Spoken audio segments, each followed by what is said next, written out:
thankfully, I have 19 years of deep, abiding love for my wife, because we basically just have life experience and imagination. And sometimes one trumps the other. You know what I'm saying? Oftentimes you have to, but the imagination is, I don't put it in second, like they're right there with each other. And then there's the game that you play that you ask as an actor, do like, what is it like if a bomb hits my wife and she's all of a sudden just gone? And you have to actually sort of live in that space. Calls are dropping, not getting through, so I didn't know for like the last 10 minutes. Xavier, calm down. And now she's stuck there, and you said that you were gonna get her a plane. Agent Collins, calm down. Where are your kids? At school, I think, with your son. Okay, then they're right where they need to be. And what I love about crews, and you guys probably echo this as well as I do, they know when things are light, and they know when it's like you need your moment. Yeah. And you see like the crew just all of a sudden, they're just like not even, they just do their thing as you're walking through in your sort of like fugue state of like whatever it is that you have to do to accomplish this. Is like, people, like everybody, the vibe on set just changes. Because they're like, oh, they're giving you your space so you can do what it is that you got to do, you know? And you know when you've crushed it because you look over and you Cobra guys. They'll hit you. Yeah, it is. It's a beautiful thing because it's not theater, but you do get feedback. You do get feedback on set, which is really great. Britt, how is it for you? I mean, do you consider Helena and Helly are two different characters, or do you consider them the same and talk about sort of how you approached them to build them? And then I'll tell you what I think. Yeah. Okay, yeah, then everyone will tell that. You know, we had lots of conversations collectively about, you know, what bleeds through. But these are essentially the same human being in the same way that we share the same face as our characters. These Helena and Helly have the same body, the same physiology, but the consciousness is split. Yeah. So I sort of think about it as like the nature versus the nurture, the ego, which is the outside self, which has all the conditioning and years of experience, and then the innie is more of this id, like raw energy that that is buried within the outie person. For me, I kind of contextualize it as different music. They sound like different music in my head. Tell me more. What artist is associated with which? Season 1, I listened to a ton of Patti Smith when I was getting in the head of Helly R. Season 2, when I was more able to be in Helena's headspace, it was a lot of like orchestral music. I was listening to the soundtrack from Orlando a lot. Very icy and sort of sweeping. But yeah, I mean, I'll keep using analogies if that's helpful, but like, it's like an Adobe Photoshop image, you know, it's the same source material, but you're just modulating like the saturation and the highlights and the shadows. So Helly and Helen are the same source material, but you're kind of like dialing things. I thought this thing, what you did in the show is so brilliant. My mum had dementia near the end, and before she died, and when she was dying, she kind of went back. She was a very troubled woman, a very fabulous, powerful woman, but she was very troubled, many, many layers of brittle things and defense, and it all evaporated when she was near the end. It was like meeting the little girl that she had been. And she was so much kinder and simpler and able to and somehow I think that the Severance procedure inside the building, she's the purest version of herself before she got fucked up by her dad and fucked up by her position in society. And I really feel like she's who she could have been had she not grown up there. And that's what I felt watching it, really connected with me. Yeah, I think that resonates for me too. Initially, when I was season 1, this was like 5 years ago now that we started. I watched a documentary about a set of twins. One of them was in a motorcycle accident, but they both had the same life experience, but all of a sudden one of them forgot everything.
and welcome to LA Times Studios' live coverage of the 2025 Emmy Awards red carpet. I'm your host, Maud Garrett, and for the next 2 hours leading up to the Emmys, we'll break down the nominees, hear some predictions from the LA Times newsroom, just in case you need last-minute help in your Emmys pool, and we'll go inside some of the biggest shows on television. Our coverage of the Emmys red carpet is brought to you by Stuart Weitzman. New York, luxury shoes inspired by women who stand strong and keep moving forward. Now, while we're here in the LA Times studios, we have Tom Carroll and Rebecca Castillo from the LA Times 404 on site outside the Peacock Theatre. Here is a quick update from them about what we can expect to see on the red carpet today. Hey guys, what's up? We're here at the Emmys red carpet today. I'm Rebecca Castillo. And I'm Tom Carroll. We're really looking forward to chatting with some celebs today. I'm personally excited about the studio. I really hope that that wins. I am looking forward to hopefully chatting with Seth Rogen, finding out who he would like to thank in his speech, if he did thank anyone. I'm excited to hopefully chat with maybe some folks from The Pit, maybe some folks from the White Lotus, see what it was like being involved in those very different productions. Tom, what did you think was more stressful to watch, The Pit or the studio? I need the mic. I'm gonna go with the Pit. I found that more stressful than the studio. I thought the studio was more stressful, so I guess we'll see what people think today. So yeah, we are here at the Peacock Theater waiting for the celebrities. It's a little warm, but that's okay. We're just... What was I going to do? Oh, yeah, we got to throw back to Maud. Yeah. Back to you, Maud. Thank you so much, Tom and Rebecca. If you're asking me, I think the studio was way more stressful. We're going to be hearing from them live throughout the broadcast with interviews right from the red carpet. Stay tuned for that. But now on to the big question. Who will win tonight? Severance leads the field with 27 nominations, including Outstanding Drama Series. But the competition includes Andor, The Last of Us, and The White Lotus. And could Penguin actually steal a bit of the thunder from Severance? It's no slouch, taking 24 nominations itself. And speaking of the Batman universe, will former Commissioner Jim Gordon, Gary Oldman, take Best Actor this year for Slow Horse? Or will the Pit's Noah Wyle win his first Emmy in the tightly contested dramatic actor field? So many questions, so little time, so let's hear from a man with some of the answers. We sat down with LA Times envelope columnist Glenn Whipp, and here are some of his predictions for who will take home the gold tonight.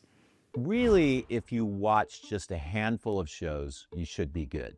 Like in drama series, it's either going to be Severance or it's going to be The Pit. Battle of the Heart, The Pit, which kind of just destroyed anyone who watched it, versus The Head, the puzzling aspects of Severance, trying to figure out everything. So those are the two shows that figure on winning a lot of things for drama series. My favorite is The Pit, but Severance got like twice as many nominations. So kind of hard to pick against Severance. But I think we'll see Noah Wyle win lead actor for The Pit. So good news for Pit fans. Comedy series, last year Hacks won. And it was kind of viewed as a backlash against The Bear, which was the winner the year before.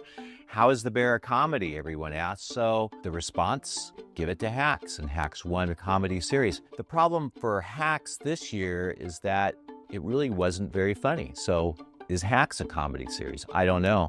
But it's not going to win comedy series. That's going to go to a show that was actually funny, and that's The Studio. But Hacks will still win things because Gene Smart always wins. And Gene Smart's won 3 Emmys for Hacks, make it 4 this year. It's going to be a good night for boomers, put it that way. Would you like to see Harrison Ford win an Emmy? I think that's going to happen for his role on Shrinking. Would you like to see Kathy Bates win an Emmy? I think that's going to happen for Matlock. You can read all my predictions online at latimes.com. Drop me a line. Let me know where I'm off base. What did I get wrong? What are your favorites? What are you hoping to see win? Thank you so much, Glenn. A Kathy Bates win for Matlock would definitely be a bit of an upset, but I wouldn't be too upset myself. We also welcome a new host for tonight's ceremony. Comedian Nate Bargatze will be the MC, and just a few days ago, LA Times Deputy Editor for Arts and Entertainment, Nate Jackson, sat down with Bargatze, who previewed what's in store for audiences tonight. As far as like being someone who watches your comedy, it's like, it may not be like the average person that watches the Emmys, like watches you. So the crossover is kind of interesting to me with like bringing you in as a host. Like, I was. I thought the same thing when they asked me. It was, because it's a delicate thing. I like everybody there. I'm impressed by everybody, and I know the hard work it takes to make stuff and get into stuff. Award shows are very exciting. I do like award shows, and I think a lot of everybody in the country likes award shows because it's fun to see your favorite things, if they're going to win or not win or whatever. So that's what I want to do, is try to blend that back into where it's, you have that kind of to the regular person to award shows are live. These are fun things. It's what can compete with sports in a way, somewhat.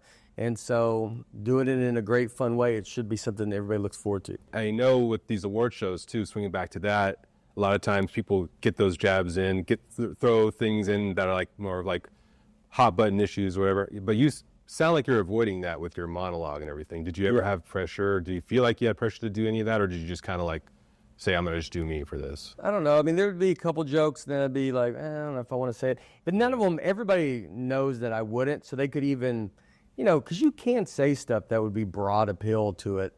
But it's a matter of like, do I even want to bring it up? Like, I don't even, I'm sure people are going to have speeches and people are going to want to say whatever they want to go say, and they go do it.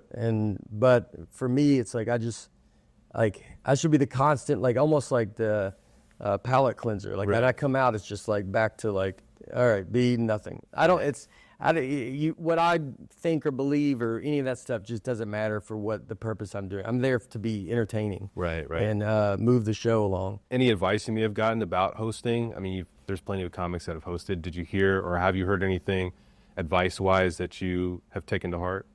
Yeah, I mean, a lot of it was to be you, to just do what you do, trust in what you do. I talked to Nikki and Conan and Jimmy Kimmel. I talked to last night, and he was really wonderful. He wrote a bunch of like kind of notes out and like really thought it through, and was just like, hey, if this happens, you need to go out there. If something weird happens, you kind of need to go out there, like as a host, like don't take a long time, like get out there and like kind of, because hopefully nothing weird happens, knock on wood, but if it does, and just remind people who you are. Not everybody, I know that not everybody's gonna know who I am as a stand-up comic. You might kind of be like, I think I know this guy, whatever. It's like, just do it and, be polite, be respectful, make that audience in their laugh, which I was thinking about the people at home, but it made sense to just be like, no, you really want to make them laugh, because then the people at home laugh, because then it's comfortable. It's fun. Make it a fun, comfortable night where everybody's kind of tense about that. What do you feel like is your barometer for how well you did Sunday night? If everybody come back and be like, dude, that was so fun. Like, that's what you want to, that's the barometer. Just like, dude, that was so fun, man. Yeah. All right. Probably not even saying that much to you. Just like, dude, that was the best. It was very fun to watch. And then you're like, all right, thanks. Yeah. And you did good. Entertain people. Hey, that's the job. That's the job. Best job ever. Yep. Oh, yeah. Thank you to both Nate and Nate. Both great. And I think we'll definitely have an entertaining night. Okay, we are getting closer to the main event, but now let's dive a little deeper into some of the most nominated series. Joining me now is Alex Stedman, Assistant Op-Ed Editor for the LA Times. Alex, welcome. Thanks for having me. This is exciting. This is so exciting. Love the Emmys. Now let's talk Severance, because the second season of Severance was an enormous success. Why do you think it resonated so much with both viewers and Emmy voters after such a long lag between seasons 1 and 2? Well, like you said, there was a really long lag. I think it was about 3 years. And within that time, the audience starts to get a little resentful. We asked all these questions in season 1, what's going to happen? There was all these reports of behind the scenes drama. I think there was a lot leading up to season 2 not being as great as season 1. And then it starts and it's kind of a slow burn. But I think that finale just kicked it into high gear, brought everyone back. And now what you're seeing is not only a victory lap for, against the naysayers, but it's also kind of a redemption. Like, I think when all that was happening in the off season, I didn't see this result for Severance season 2. And it's true that it might lose a lot to the pit tonight, but I think it just being here after all that, after such a long gap, after all the drama with the strikes and behind the scenes, I think it's a huge redemption story. I feel like having so many Emmy nominations, it's like, hey, we're worth the wait. But when you look at other shows like Stranger Things, we've only seen a certain amount of series over such a long time. How long is too long of a wait when it comes to the world of television? That's a really good question, and I think we're starting to see it. Because like you mentioned, we're seeing that with Stranger Things. I think people are getting really, really frustrated. Also, those kids are getting older. I think people got really frustrated with Wednesday as well, another Netflix show. But I also kind of think you're seeing that audiences are maybe a little more patient than we're giving them credit for. Again, Severance was a huge hit.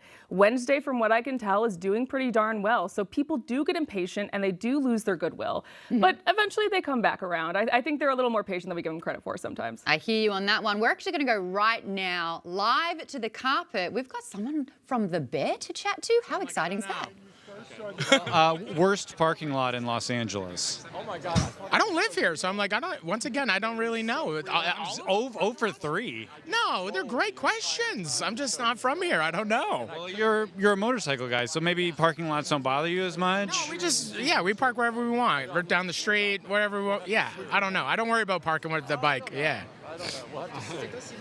What question are you tired of being asked? Probably if it's a comedy or not, it's just, I don't know. I'd say make a different category. Why don't you have a 30-minute comedy or a 30-minute drama, hour drama? I don't know. Putting anything into a category is kind of, it is what it is, but yeah, I don't know. Stressful show with some laughs. Yeah, laughs. Life is sweet, it's sour, it's everything, Soak it up. Thank you, Maddie. All right. Appreciate it. Good luck. Later. Thank you so much for bearing with us. That was Maddie Matheson from The Bear that we were able to snag for a chat. How cool is that we are live right now? Just on The Bear, what were your thoughts on this season? Because it's copped a lot of slack being in the comedy category. And it's going to continue to from me, because why is it in that category? I think you are starting to see a backlash to that. You really started to see it last season as well. I actually really liked The Bear. I liked this season. I'm a Chicago girl myself, so I see a lot of that in there, but it's not funny. It has its moments, don't get me wrong, but it's not a comedy. And I think we're really starting to test our limits in terms of, what are we going to accept from the Emmys rules? We are talking about the drama series as well, to bring it back away from comedy. What I've really enjoyed talking about is the success of Severance being such a standout show. Lauer is up against Kathy Bates for Matlock, Sharon Horgan for Bad Sisters, Bella Ramsey for The Last of Us, and Kerry Russell for The Diplomat. Alex, do you like Lauer's chances tonight? I do, with a caveat.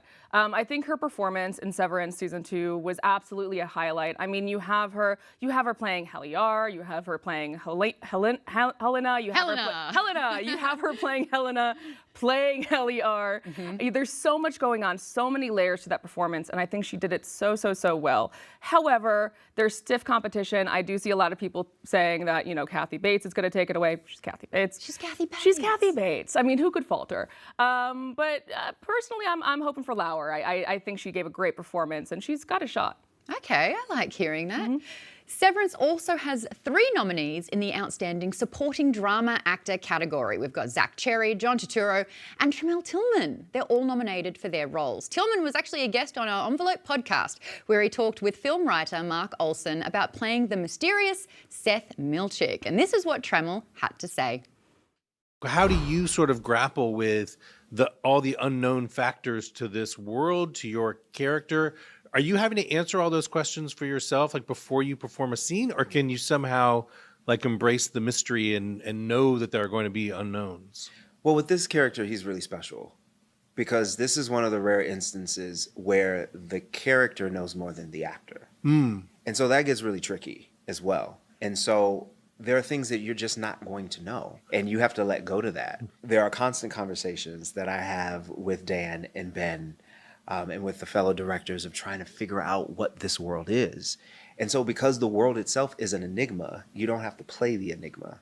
You just lean into the circumstances that have been set up and trust that it will reveal itself in the process. I've never even thought about that before. Like, is it the idea that the character knows more than the actor playing the character? Does that make you feel wrong-footed, or like at any point do you learn something about the character down the line and maybe wish you'd played an earlier scene a little different? All the time.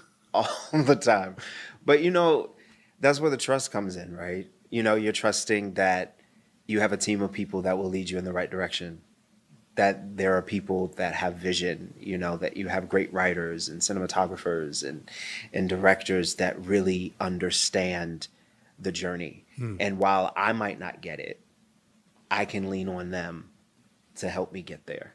And they're very vocal. If I'm off, they'll tell me. Because I think especially in this second season, it's been so exciting in that, your character of Milchick is very much a company man, but it also, there seems to be a growing sense of conflict inside of him. Sure. And so for you, like, how do you interpret that? Like, for you, what's going on with him? We started in chaos from season 1, day 1, right? And season 2 really ups the ante because now he's in a position of leadership and no one is helping him navigate this new space. And he's being thrusted in all these different situations and circumstances, and the Emmys are not helping him by any means. They're making his job a lot harder. And, he's learning the lessons of what it is to move up, in corporate America, that it's not so much easier just because you have this leadership title. And I think that's what the audience is experiencing. We're starting to see the cracks beneath the veneer. I love getting all of these insights from the character. And this is a very contested category for Trammell. Outstanding Supporting Actor in a Drama has the 3 Severance nominations, as well as Walter Goggins and Jason Isaacs for The White Lotus and James Marsden for Paradise. Alex, who do you think is going to win? Oh, it's such an interesting category because in a lot of ways, I want to say Trammell has it. He gives a powerhouse performance in Severance season 2, but there's always the question of, is 3 actors in the same category from the same show got to split the vote? And there's so much love for Walton Goggins. There's also the idea that you could give it to Walton Goggins and you can give it to Amy Lou Wood. So I want to say Trammell, and I think I will say Trammell, and also because his star is rising so much.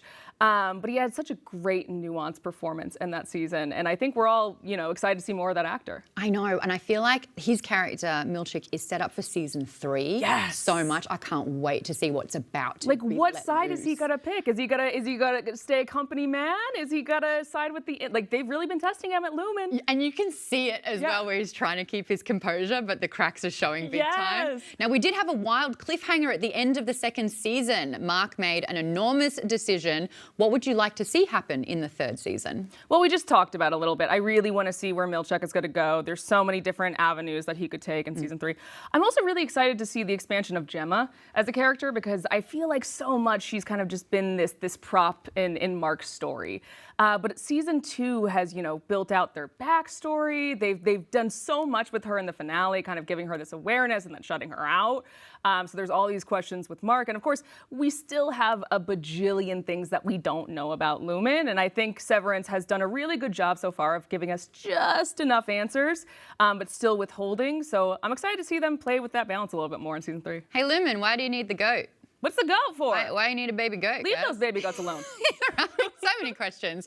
Prediction time, though. Will Severance take Best Drama? It's up against Andor, The Diplomat, The Last of Us, Paradise, The Pit, Slow Horses, and The White Lotus. Glenn Whipp mentioned The Pit may just take the prize.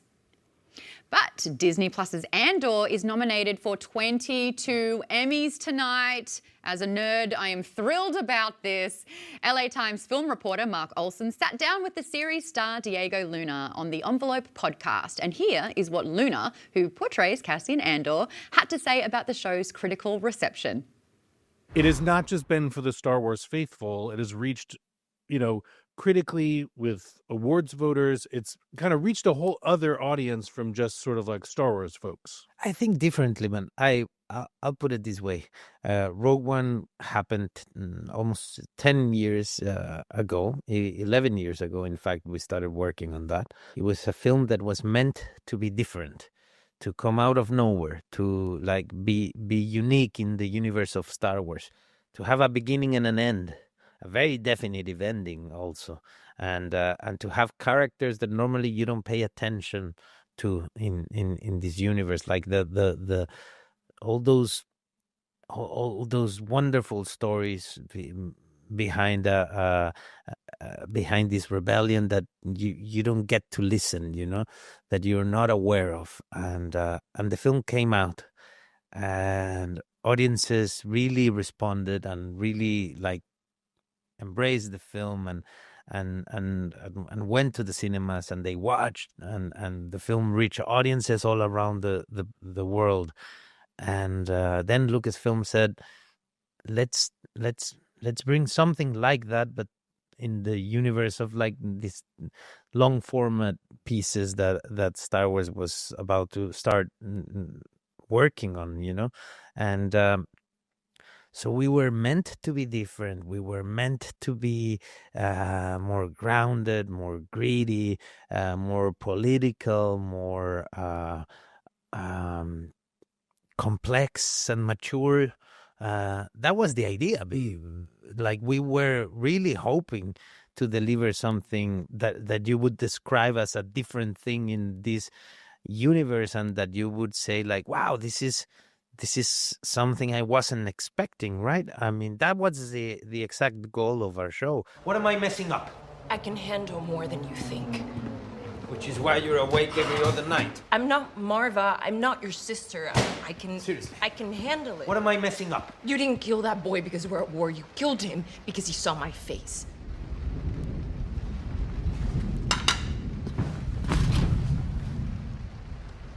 What's the difference? I don't know. The cast tells you clearly that what we're looking for is for a very realistic approach.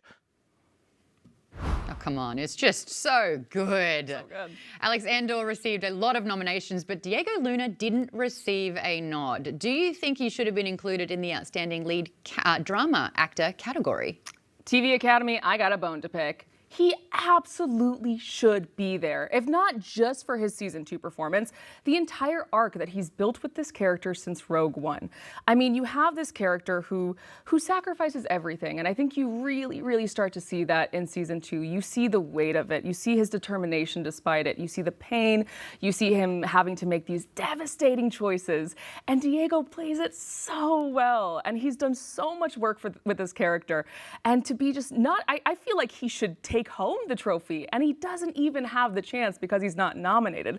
I just think what Andor has achieved is so incredible, and it doesn't work unless that title character is doing everything that he needs to do, and I think he's just made one of the best characters in Star Wars history, and I'm so angry that he's not getting his due tonight. I don't mean to bring the drama here, but to have so many nominations and to have such well reception, like the reception from season 2, people are saying this is some of the best television out there, and to not have Diego Luna get that nod kind of feels a little disrespectful. Well, and it's not even just Diego Luna as well. I mean, they were nearly shut out of all of the acting categories except for Forrest Whitaker got a nod, and I love Forrest Whitaker, but I don't think he was the strongest performance in that show.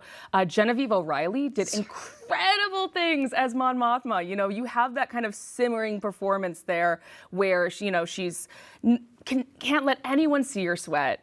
But she has these 2 huge moments in season 2 that I thought would get her some recognition. There's the drunken crash out at her daughter's wedding, which is iconic, and then that big speech in front of the Senate where the death of truth is the ultimate victory of evil. Such a great moment, and I'm like, how did you overlook all these incredible performances? I'm thrilled that Andor is here for its final season, but I really wish some of the actors got more love. I agree with you completely, and we were talking about the fact that Star Wars has been around for so many decades. Some of the best storytelling that you can expand upon with a legacy like this is to tell it in a new genre, and the fact that in Star Wars we don't have lightsabers, we don't have Jedi, Jedi. This is political intrigue at its finest. In saying that, where do you think Andor ranks among the Star Wars properties? Well, this is where I'll get into a fight online, which is fine. I truly think it is the best Star Wars media, period. I don't think it's the best since the original trilogy. I don't think it's the best show,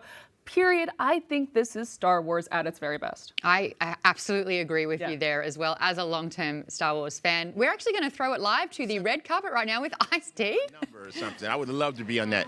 But you know, it's going to happen. It still happened. I mean, I didn't drive any of this stuff for me. It just happened. The phone calls come in and I do it. So one of my mottos is you don't guide life, you ride life. So I'm still on the ride. Okay. Speaking of being on the ride, I know you don't live here, but I'm asking folks about the worst parking lot in Los Angeles. Do you have an answer to that? The worst parking lot? Probably the 405 freeway. Glorified parking lot. Okay, yeah. Thank you, Ice. Appreciate it. Take care. Have it. Out of all of the people that I expected to see on the red carpet, it wasn't Ice-T. And I tell you what, I feel like after seeing so many seasons of Law and Order, it's always lovely to celebrate the best in television right here at the Emmys. Great. We are going to be checking back in with the 404 team in just a few minutes, but let's keep talking about the biggest series of the year, Penguin. I absolutely love this one, and with 24 nominations, the Penguin could actually have a huge night. Colin Farrell and Kristen Milioti are both nominated in anthology series acting categories, and the show is also nominated for Outstanding Limited or Anthology Series or Movie. Creator Lauren LaFranc joins our Writers' Roundtable earlier this year and gave us the deep dive into how the Penguin was created, so let's take a look. The Penguin is a rise to power story. And yet it's also, I think, more than that, a psychological character study of this man and what he's willing to do to achieve a level of power. Lauren, The Penguin's obviously a fictional show, but is tethered to source material that's really beloved by fans. And I'm curious what the conversations are like with DC or with Matt Reeves when your series has to fit into a larger canon or a strategy. What can you share? Well, Matt gave me a lot of great creative freedom, which I really appreciated and honestly need in order to make a television show. But I knew where the Batman ended. I knew where Oz ended in the Batman. There's a terrible flood that happens, and then there's a power vacuum. And I knew my job was to arc him to, rise to power and achieve a certain level of power by the end. And outside of that, I was given carte blanche, and I could just play. And that's the most exciting thing to me. This scumbag, he disrespected me. You're gonna disrespect me, Vic? No. Because you and me, we're in this together now.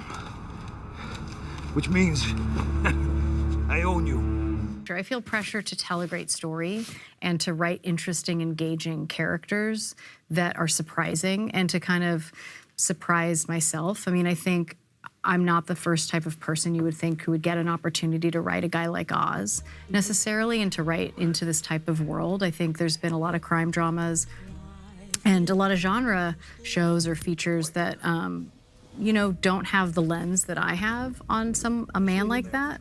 So I took that seriously, and I also really wanted to pepper the world with really interesting, complicated women as well. I felt like in some of these genres, sometimes those characters weren't as fully formed. And so, again, Matt and DC and HBO were so gracious with what they afforded me that I just got to kind of take it and run with it.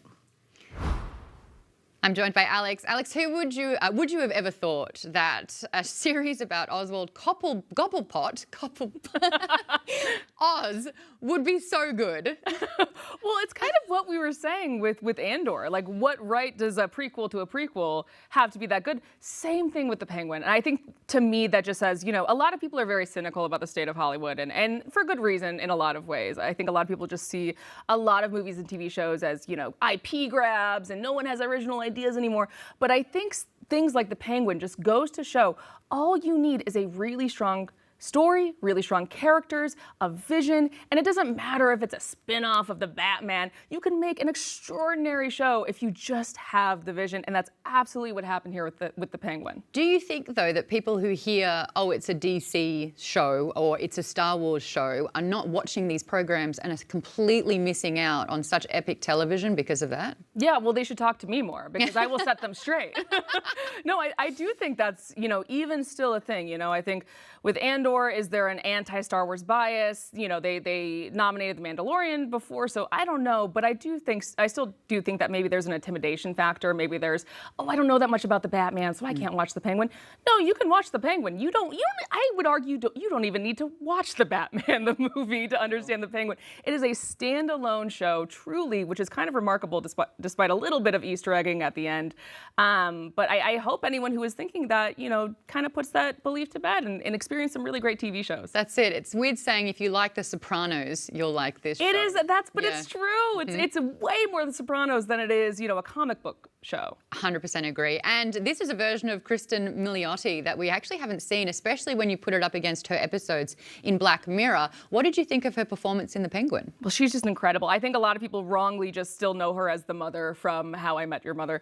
But what she does with this performance, how she is so quietly menacing, how she is so sympathetic, how she's so sad, how she's so smart, and you can see the wheels turning. And it rests on this performance, and it's just incredible, and I'm such a huge fan.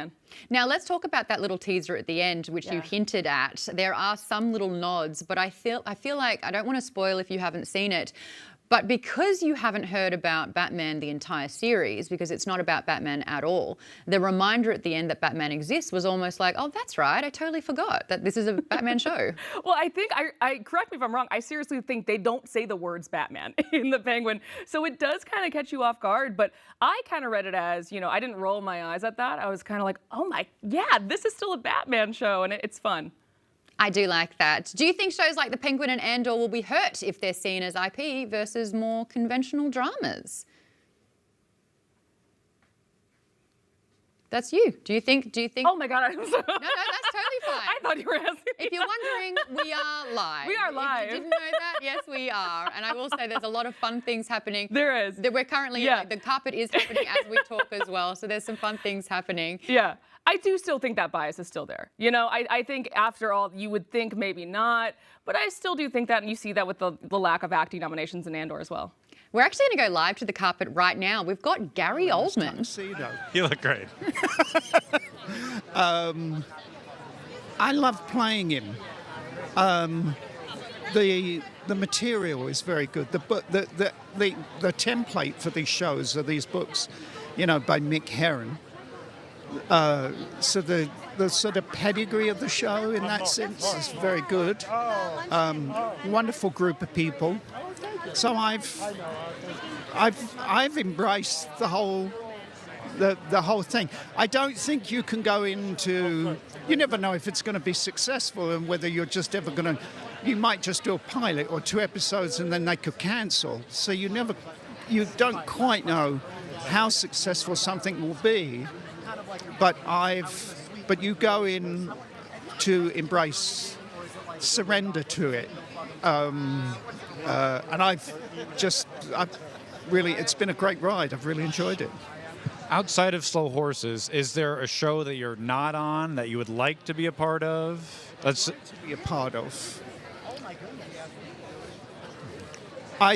I would have liked to have been in Ozark. But then I wouldn't have had the joy of watching it and enjoying it the way I enjoyed it. Let's say nominees from this year. Any shows that are nominated this year in particular? Well, you can also skip if you'd like. No, The Pit's very good.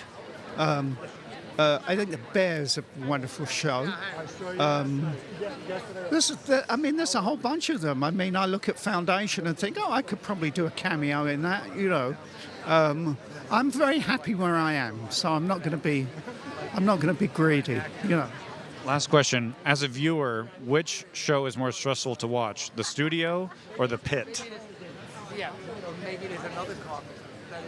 The Studio, because I know all the sharks.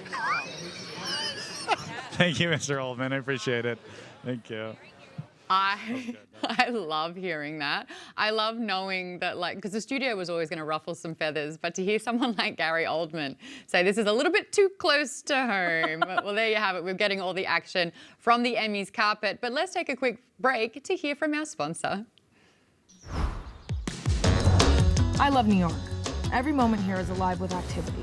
Tourists, traffic, trash. In all the hustle and bustle, I can't help but wonder, did anybody notice my shoes?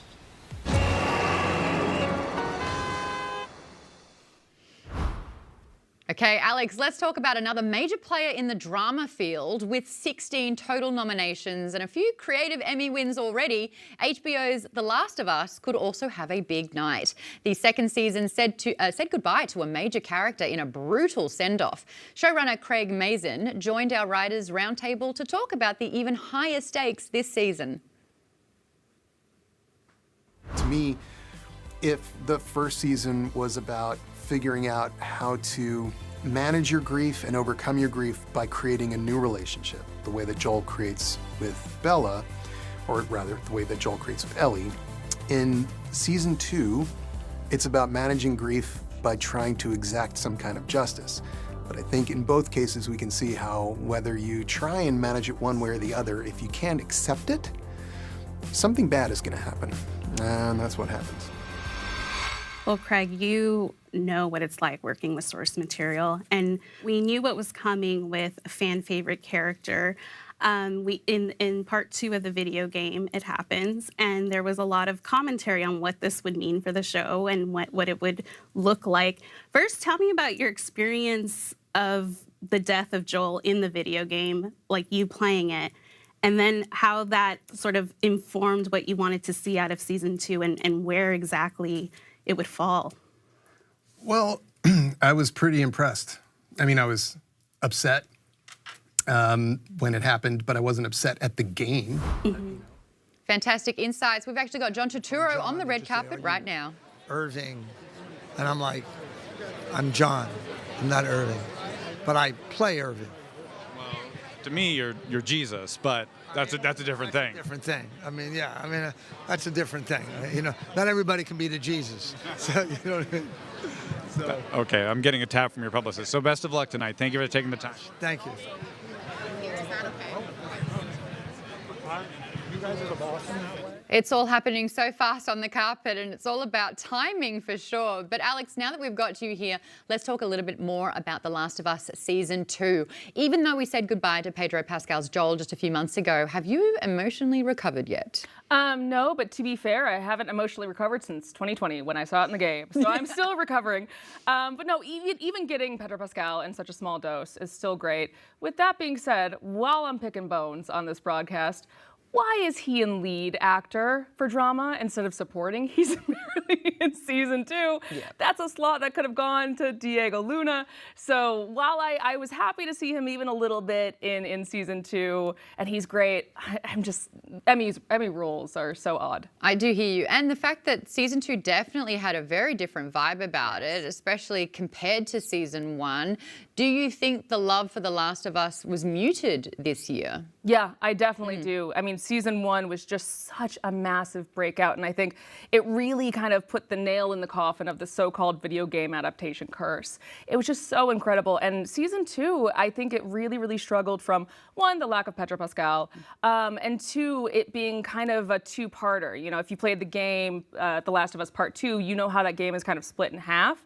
And so therefore, season 2 really does feel like half a season, and I think it really suffered for that. And I think its nominations are more so, or less so, kind of a victory, and more so relief. Like if it didn't get those nominations for Pedro Pascal, for Bella Ramsey, it would have been not great. But it's definitely a little muted. I don't think it's going to walk away with a lot tonight. Mm-hmm. A bit of a fall since the big reception to season 1. I know, season 1 was so spectacular, and it was a great time to be a gamer, knowing that Neil Druckmann, the creator of the game, really wanted to honor the video game, almost scene by scene as well. I want to hear from you, since you've played the video game, how different of an impact did that big moment compared to watching it?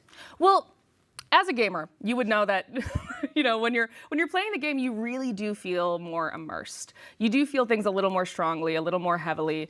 And I think having that removed in the TV show doesn't make the moment less impactful, but it kind of does make you feel it a little less simply in comparison. I also think they made an interesting switch by letting you know more about Abby in the show than you did in the game. Because in the game, she's just some kind of random chick who shows up and kills Joel. And takes center stage. Yeah. And they really reveal more about her before she does that in the television show. I don't know if I liked that, but it certainly was a big change. I agree with you completely, but we're actually going to throw back to the carpet right now.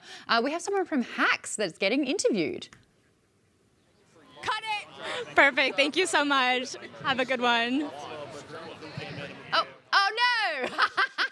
We got the over the shoulder, and that's it. Well, as someone who has been on those red carpet moments, it is you get a finite amount of time with the stars because it is their night. So let's talk about The White Lotus now. Mike White's drama series, The White Lotus, has received 23 nominations for its 3rd season. Jason Isaacs is nominated for Outstanding Supporting Actor in a Drama Series for playing Timothy Ratliff, a financier on the edge of ruin. Isaacs joined our Envelope Drama Roundtable to talk about being a part of The White Lotus. Whoa, what are the themes of The White Lotus? I mean, Mike White's, he's an artist. He's doing what Shakespeare said. He's holding the mirror up to nature, so it's whatever you take away from it. But I think the reason he said it in Thailand is because people go there often for seeking spiritual enlightenment or seeking the 5-star version of that they can rent for an hour at a time. And Tim actually goes on a massive spiritual journey, and the irony being he's the guy that has the least interest in that in the world before he gets there.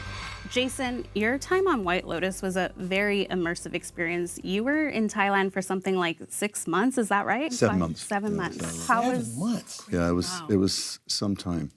Yeah. Yeah. Was that an adjustment? Well, we're empty nesters. We were freshly empty nesters. Our kids were abroad studying. In fact, they came to stay. And my wife, for the first time, she's never interested in visiting the set. And I remember one time I said, why don't you ever come hang out on the set when we lived here and I was doing a show? And she said, you don't see it. It's like the court of Louis XIV. People laugh at your jokes, they bring you tea, and it's just weird. And I went, no, I see it. I really like it. I don't get it at home. But anyway, for the first time ever, for some reason, when I was at a 5-star resort in Thailand, she wanted to visit the set.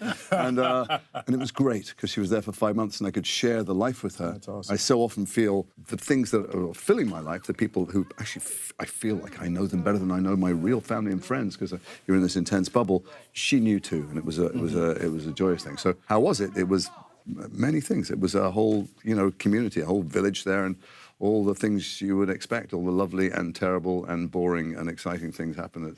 I don't know how to sum it up. It wasn't a holiday. Let's put it like that. Do you feel like there's that misconception that you guys are just all like at the pool? There is. There's a weird thing that happened as well. Because I said a couple of times when interviewed, we were all given, it took off in a way that no one expected. So we were all given, I'm not really an actor anymore. I just do White Lotus publicity for a job. That's what I do. I've done it for months now. And in the billions of interviews, people expect you to say it was a holiday, we were in this resort. Well, we're not in the resort. So I've said a few times, and you make friends, you lose friends, romances, whatever. Things happen between departments and all the backstage drama that we're all used to. And, sure. Well, the online world went mad trying to deconstruct, trying to work out who knew who and who was, actually, I'm talking about all the crew and all the departments and everybody. It's none of anyone's business. Just trying to deconstruct what we all think of each other and what happened there is so much less interesting than Mike White's brilliant stories. Shouldn't be interested in who went for dinner with who and who, all the rest of the nonsense. I kind of wish I hadn't opened my mouth about it, but I don't want to pretend it was a holiday. No.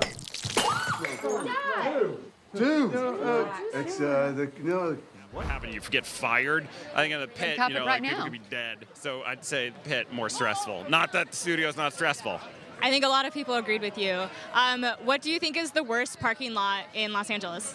Well, I haven't lived here in a long time, so I'm not sure. I mean, all Trader Joe's ones are purgatory on Earth. So, yeah, probably you name a Trader Joe's, I'm sure its parking lot stinks.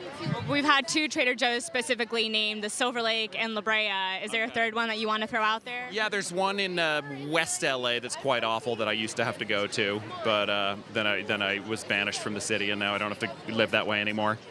Awesome. Well, thank you so much. Thank you. All right. Have a good one. Thanks. Thank you so much. I love being reminded at the Emmys that the Trader Joe parking lots are honestly the worst place to be, especially on a weekend. So Alex, now that we've just been talking about Jason Isaacs' performance from The White Lotus, what did you think of the slow burn implosion of the Ratliff family this season? It was crazy, wasn't it? Yes. It was one of my favorite parts of the season. And, you know, when I take season 3 as a whole, I do wish there was more connective tissue between all of the arcs, but I do think all of the arcs were very strong. I would say that the Ratliff family was the strongest as well. You know, it starts off kind of just, you know, this family that's not that sympathetic. Of course, they're rich, they're spoiled, but I got so stressed for the Jason Isaacs character throughout. And it was just such a wild ride, and it really kept me hooked. Mike White sure does know how to build tension, and he really did it with that arc. And he also knows how to land an A-list cast there, and it does have so many acting nominations. Why do you think Mike White and his cast have dominated the field so much? I mean, it's just an actor show. Like, I truly think that Mike White makes that show for the actors. I think every single actor in Hollywood wants to be on The White Lotus. And a lot of these performances aren't really quiet, simmering performances. They have these big, bombastic moments, and that's catnip for awards voters. So it's not a surprise for me to see them dominate these categories again. Will they split votes, and will it ultimately hurt them? Maybe, possibly, but no, I'm not surprised. And of course, they all give such great performances. We just heard about Jason Isaacs and Walter Goggins being nominated, and there were a lot of nominations. Do you think anyone was left out from the show? Shockingly, yes. Patrick Schwarzenegger was great. And I just said, you know, there's so many like bombastic performances. I think his was a little more muted. I think his was a little more sad and longing. And unfortunately, I think that's probably why he was shut out. But with all the love that this show got, it's inevitable that someone had to be snubbed. But I thought he was really great, and I would have loved to see him in there. Honestly, him and Gen V as well. Like, they were such different characters. And I think he's doing really well as an actor as well. Right. Especially with the rise of the Nepo baby getting a lot of slack in Hollywood. He's backing it up with talent. Well, that's the thing. I don't see him really in that discourse all that much. I think it is because he truly does have the chops. And even, the next season is actually in France. We've already seen Hawaii, this one, you know, in beautiful tropical locations all the time. What do you think is going to happen in France? Oh, that is a really, because France, you try to think is a little more prim and proper, you know? Probably going to see some class struggle. I would imagine it's the White Lotus, so there's always that. I'm going to miss the tropical location, though. I was going to say, instead of smoothies, we're just going to have to be poisoned by champagne. Croissants. Oh, no. That sounds terrible. Thank you so much, though, Alex. We're going to be back a little bit later, but let's take a look ahead at what is coming up. Here is our correspondent, Angelica Coronado, to break down what makes an iconic red carpet look and name-check some recent favourites. Thanks, Maud. In just a few minutes, we'll be chatting about our favorite looks from the carpet so far today. But first, what makes a look unforgettable? Is it the designer, the silhouette? Can you underdo or overdo a look? And don't forget about the hair and makeup being just as important as the fit. Everything has to match together. Let's look back at last year's Emmys red carpet for some of my favorite styles. First up, we have Anna Sawai, who won for Shogun, dressed in Vera Wang. The mermaid frame with a bubble-flared train fit her like a glove. It seems like Anna loves wearing red, and rightfully so. It matches her skin tone and dark hair beautifully. I also like that she pulled her hair back in a sleek bun, really lets the dress and her face shine. Another fun look that caught my eye was Ayo Adebari from The Bear. Last year, she wore a colorful mosaic custom dress from Bottega Veneta. She left her long, slightly curly hair down to keep the look casual and flirty. And Ripley's Andrew Scott kept his look out of the traditional suit and tie in Vivienne Westwood. He rocked a chocolate brown suit with huge lapels and a ruffled shirt. He called it punk, rock and roll, and beautiful all at once. He says at award shows, you should feel comfortable and, most importantly, have fun with your look. Tyler James Williams stunned in a perfectly tailored Dolce & Gabbana. Even though it was all black and sleeveless, it gave understated minimal chic with a beautiful gold hummingbird brooch where a tie would normally go. And my absolute favorite belongs to Kristen Wiig. She shined in a textured gold dress by Oscar de la Renta. It had a strapless silhouette, uneven hem, and a full flowing skirt. Kind of looked like an upside-down golden tulip. Who will make fashion history today? Stay tuned to find out. Our coverage of the Emmys red carpet is brought to you by Stuart Weitzman. Luxury shoes inspired by women who stand strong and keep moving forward.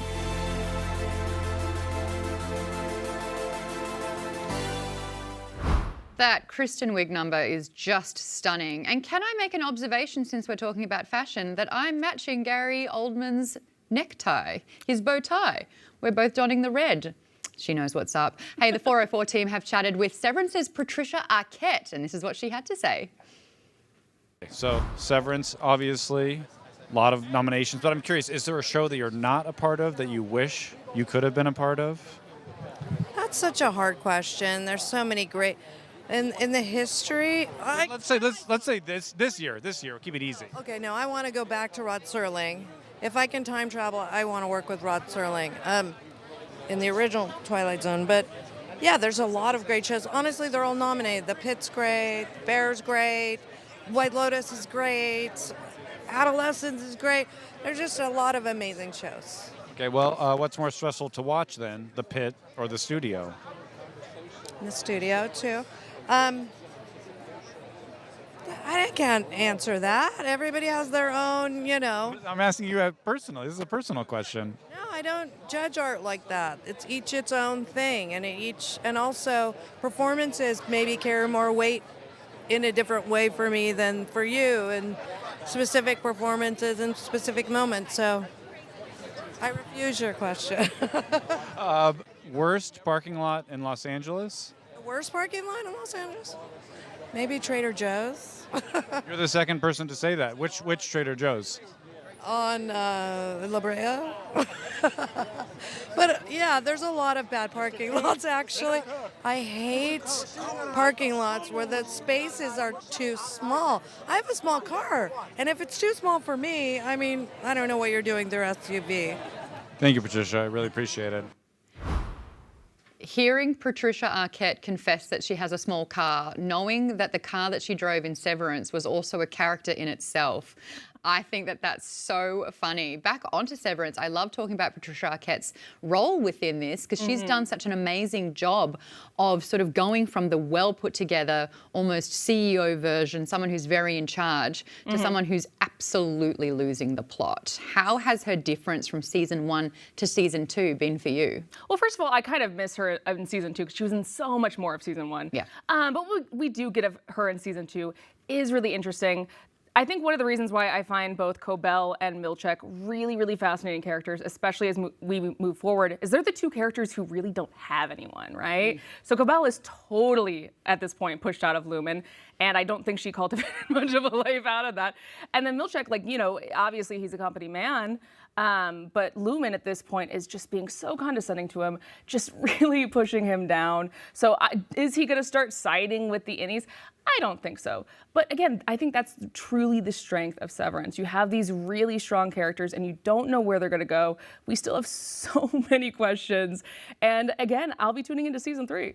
I feel like Cobell's downfall was her obsession with Mark's innie and outie life, and that kind of was the spiral that took her to where she is now. She did have I don't think it's fair to say a controversial episode, but she did have an episode in season 2 dedicated to her, which did unfold a little bit more of the story. What's your thoughts with the audience? Are you kind of siding for the fact that it wasn't the best episode, or do you think it was really pertinent to the plot and narrative? So a little bit of both. I hate to say it, but I did find myself a little bored watching that episode. I feel like they could have done more emotionally with it. I feel like there could have been more performance on the table. But at the same time, getting to know that backstory about Lumen and, the effects of what they're doing to the people, that is really interesting and I think necessary to see. I just wish they did it in a little more compelling way. I hate to be a hater, but I was not a huge fan of that episode. Do you think the expectations are heightened because we have to wait week to week for episodes? I actually do. I think that's part of the joy of Severance. I watched it week to week, and I was hopping on Reddit with everybody else, seeing all the theories. But I actually wonder if you binge it, do you get less of the effect of the slow parts of season 2? I can tell you that because I binged it. You binged it? Yes, okay. There was too long between seasons 1 and season 2, and so I waited. Yeah. I heard the hype of season 1 so much so, but I binged season 1 and 2 back to back, and it was a thrill ride, and I don't think I would have liked to have waited. See, that's a really interesting discussion too, because I'm always going to be team week to week. I want a water cooler moment. I want something to talk about with the coworkers on Monday. But with a show like Severance that is so slow burn, and you can even say that for parts of The White Lotus as well, I think it does benefit from a binge model. But selfishly, I like to talk with my friends about it and have watch parties. I mean, that finale was such a moment. I don't think you would have gotten that with a binge watch, right? I did, but I was not ready for what happened in the finale, and the payoff was fantastic. Oh my gosh, I was at a watch party for that. We were gasping, we were pausing to keep up with the finale. It was so incredible to watch that and have no idea where it was gonna go. And the thing is, like, when you look at the mood that Severance puts you through, it demands that you think. You're left in the dark, you're asking all these questions. I feel like it's a very different vibe to the other highly nominated show, The Pit. Do you think that these are mood watchers, or do you think that it's about the way the show is done is deserving of the nominees? Do you know what I mean? So it's like, do you want to think or do you want comfort? Yeah. What do you think's going to take home the Emmys between those two shows specifically in the environment that we're in now watching television? Well, here's what I'll say about The Pit. I think it's so funny that, you know, the new kid on the block, which is The Pit, you know, we have all these returning nominees with Severance, with The White Lotus, with The Last of Us, but The Pit is one of the big newcomers, and it is kind of nostalgic still, because it pulls on those heartstrings that ER did. It does hearken to a bygone era that we don't see as much. I mean, yes, we had Grey's Anatomy and things like that, but I think there was kind of a yearning for that kind of television again, and the fact that it is done so well, and the fact that it is so stressful, and I think there's been a lot of thought and consideration about healthcare workers over the past few years. I think it just slid in at the right time, and I if you have to ask me what's going to win, I think, the competition is truly between Severance and The Pit. I'll be shocked if one of those two don't win. I think all the momentum is with The Pit, though. I love that. So HBO Max's medical drama, The Pit, scored 13 nominations. Series star and executive producer Noah Wyle, nominated for Outstanding Actor in a Drama, was a guest on our Envelope Drama Roundtable and discussed his role of Dr. Michael Robbie Robinovich. How would I describe Dr. Robbie? Very capable, very intelligent, very compassionate, very earnest, dependable, responsible, unexamined, drowning, in denial, and probably not great dating material currently. These series are largely confronting or commenting on real-world anxieties or subjects changing in our world in real time, and you're bringing to life the human impact of that. Noah, let's start with you. What does Dr. Robbie represent? ER was very much a patient-centric show in a lot of ways, and this was more of an exercise to be practitioner and physician-centric, to really show the toll that the last 5 years since COVID has taken on that community. And the thesis being that it is as fragile as the mental health of the people that we have in those jobs and the quality of the support they receive. So even though, we had to peer into a crystal ball and try and figure out a year ago what would be the topical cases of today, we were really more interested in how everybody's coping mechanisms have allowed them to practice what they've been doing for the last 5 years, how they've compartmentalized the toll it's taken on them personally, and explore that in real time, aggregate tension on a shift where you're just embedded with them without release. So that was, the outset was more about identifying the mental health of the practitioner than identifying the ills in society, but they kind of dovetail together. We're getting slammed up there. We've had dozens of shooting victims. You've seen it. The fact that we've saved as many people as we have is a fucking miracle. But you didn't save Leah. No, I didn't. It all adds up to what I would classify, everybody else classifies as moral injury that these people go through every day when you're trying to do the best job you can, but you're systematically destined to fail because of the lack of support. It takes a real toll on psyche. So that was the goal. Thesis accomplished. In the pit, you're tackling grief. Tell me about what it was like exploring those emotions in your characters. We have been having a lot of discussions with The Pit and Severance, so we're going to go to the carpet right now with Britt Lauer. The opposite, really stressful shows, The Pit and The Studio. Did you watch either of those? And if so, which one do you think was more stressful? Oh my gosh. I mean, yeah, they're both very stressy shows. I would have to say The Pit. I mean, The Pit. A lot of people agree with you. Do you have a least favorite parking lot in LA? I don't have an answer for that. I live in New York. You know what? Honestly, good for you. You don't have to deal with the parking lots here. I'm jealous. You have great public transit. Cool. All right. Well, thank you so much. Enjoy. Yeah, thanks.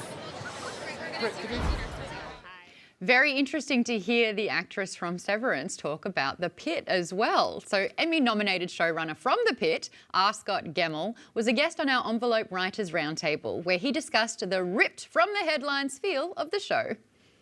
It came from trying to create a character who was very confident. Dr. Robbie, we wanted to show, you know, someone at their best as a physician, but also someone who's gone through COVID and how that affected them. So Robbie is certainly a flawed character who has to deal with some PTSD that he's been shoving down, and the first season of the show, it finally comes to a head, and that's when he has his big meltdown. Scott, on The Pit, you're tackling issues like the measles outbreak or violence against healthcare workers. How closely are you working with consultants to break these stories? On any given day, we have a doctor on set who's a technical advisor, and a lot of my background actors are real nurses, so I have a lot of that going on. My right-hand man is Dr. Joe Sachs. Joe and I go back to ER days, and he's still practicing medicine. He's the kind of guy who went to med school and film school at the same time, so a little bit of an overachiever. And I have a new doctor. We just hired Dr. Mel Herbert, who used to run AMRAP, which was a program they do for emergency physicians every month, basically, and all over the world, to teach them about new techniques and new problems. And then right now, especially right now, while we're in sort of prep for next season when writing, every week we probably have 2 or 3 experts come in and will talk to us about whether it's potential measles outbreak, whether it's, you know, a lot of times we'll say to the medical community, and before we even started, you know, it was a return to it for me, and I'd been away for a while, and it was sort of like, what's changed, what's gotten better, what hasn't. And a lot of times it's, you know, asking them, whether it's nurses or, you know, people who we talk about human trafficking, child abuse, any of these topics, we talk to the professionals, and, you know, what do you not see being on television? What would you like the audience to know? What do you want people to know about your job or this condition or this situation that we're not being told? So we're trying to make it as authentic as possible. And I think part of the reason we've gotten some nice feedback is because the medical professionals have embraced the show, and we've shown, you know, what it is that they go through. And I don't think people realize, you know, just how, you know, we were at home watching television while COVID was going on, and these people were, you know, in some cases dying, or, you know, and afterwards there were a lot of suicides because the stress was just, you know, it was horrific, and it's really had long-term effect on these people, you know, in terms of the post-traumatic stress disorders and things like that. We saw 112 mass casualty patients come through here in the last 4 hours, and 106 of them are going to live.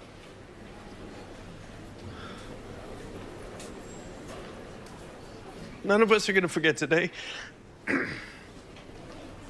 even if we really, really want to. I love New York. Every moment here is alive with activity. Tourists, traffic, trash. In all the hustle and bustle, I can't help but wonder, did anybody notice my shoes?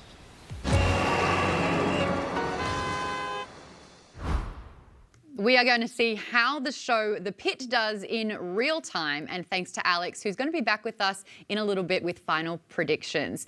But with the Emmys, we have to talk fashion, and I'd like to welcome two people with impeccable style and taste. Los Angeles Times image contributor Dave Schilling and LA Times Studios Angelica Coronado. Welcome to the table. How are you both? Thank you. Happy I'm Sunday. very happy to be here. I love that you are so dressed up as we talk fashion as well, and I feel like I'm in good hands to have this conversation.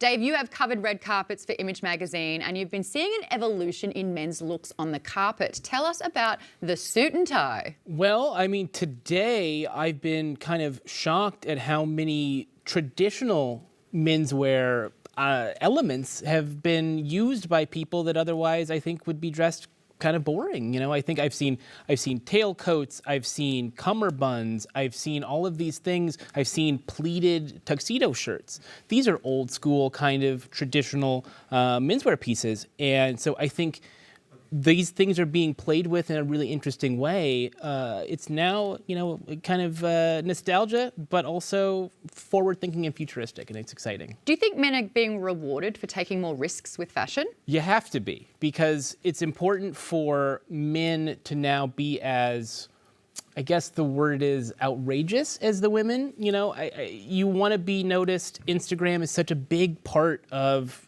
this business now, being famous, that you have to be noticed, you have to wear things that are exciting. When everyone wants to be famous, what are you doing to stand out? Absolutely. Angelica, before we dive in today, you're also a glam expert, and I love that just by looking at you, we can tell with that one. What advice do you have for people walking the carpet? Because it can be so stressful. I mean, it's so stressful. I always say, again, dress for your body, be comfortable, stay true to your personal style. And, you know, like he said, don't try to conform, because, you know, standing out is very tough while looking glamorous, while having the perfect posture, while making sure everything looks perfect and in place. But of course, like, just confidence, stay true to yourself. It's really interesting watching it, especially on the couch, as we do all the time. I could have done that, I would have done that. But when we were talking just before about the artistry of the pose, shoulders back, making sure your angles are great. It's so true. I was going to say, who's done a really good job, do you think, with posing on that carpet? Well, I was actually just talking to Dave about this. I always say, like, my classic Emmys, you know, MVP has always been Jen Aniston. She kind of changes it up. She stays true to herself, but she, like, you know, her personal style. And she always, like, kind of does something a little different and always looks so postured. I love Jennifer Aniston. She has such great Emmy looks. And practice makes perfect there. Yeah. She's been doing this. She's a vet, yeah. A while now. No one gets ready for the Emmys and is like, oh, maybe I'll be on the worst dressed list. It does happen. What do you think someone has to do to earn their spot as worst dressed? I think you have to do something purposely to upset someone. Statement making. What if making a statement. What if I wore a bright red spangly tuxedo jacket? I saw one of those today. I'm not trying to put this person on blast. I don't think that they're famous or anything, but that's a thing that you do if you want someone to be like, oh no. But if you think you look good, is that more important than being on a list? I think so. Just be happy, as you were saying. I think they'd rather be noticed than to have good fashion. And I feel like you can definitely tell the ones that are doing that, or to make a statement a lot of the time. So we've seen that today too. Can you pull off outrageous looks if you've got the confidence to back it up? My mother did for years. I'm sure she's watching today and she's like, you're right, I did have confidence. And that's all it takes. Confidence is everything. Yes, you can have the most expensive outfit in the whole world. If you don't believe that you look good, you don't look good. But then the opposite side of that, if you wanted to play it safe for fear of being worse dressed, that's also a bit of a snafu. You could run into being too boring or too predictable, which is also not good on, we can't win. You know, people are always gonna critique if you're too simple or if you're too, you know, over the top. And there's also another interesting take here. If you are someone's plus one, let's say you were attending with your date who is nominated, how do you avoid stealing the spotlight? How do you make sure that your partner is the one who is getting all the notice? Wearing a burlap sack, I think is wearing helpful. a trash bag. Anything, or just a very simple black dress. With pulled back hair. And just, you know, kind of, you know, be a little bit behind the fray and not, you know, wear the most sequin ball gown with a train or like a bridal look. You know, definitely let your person shine. If you're not a star, don't try to be a star. Mm-hmm.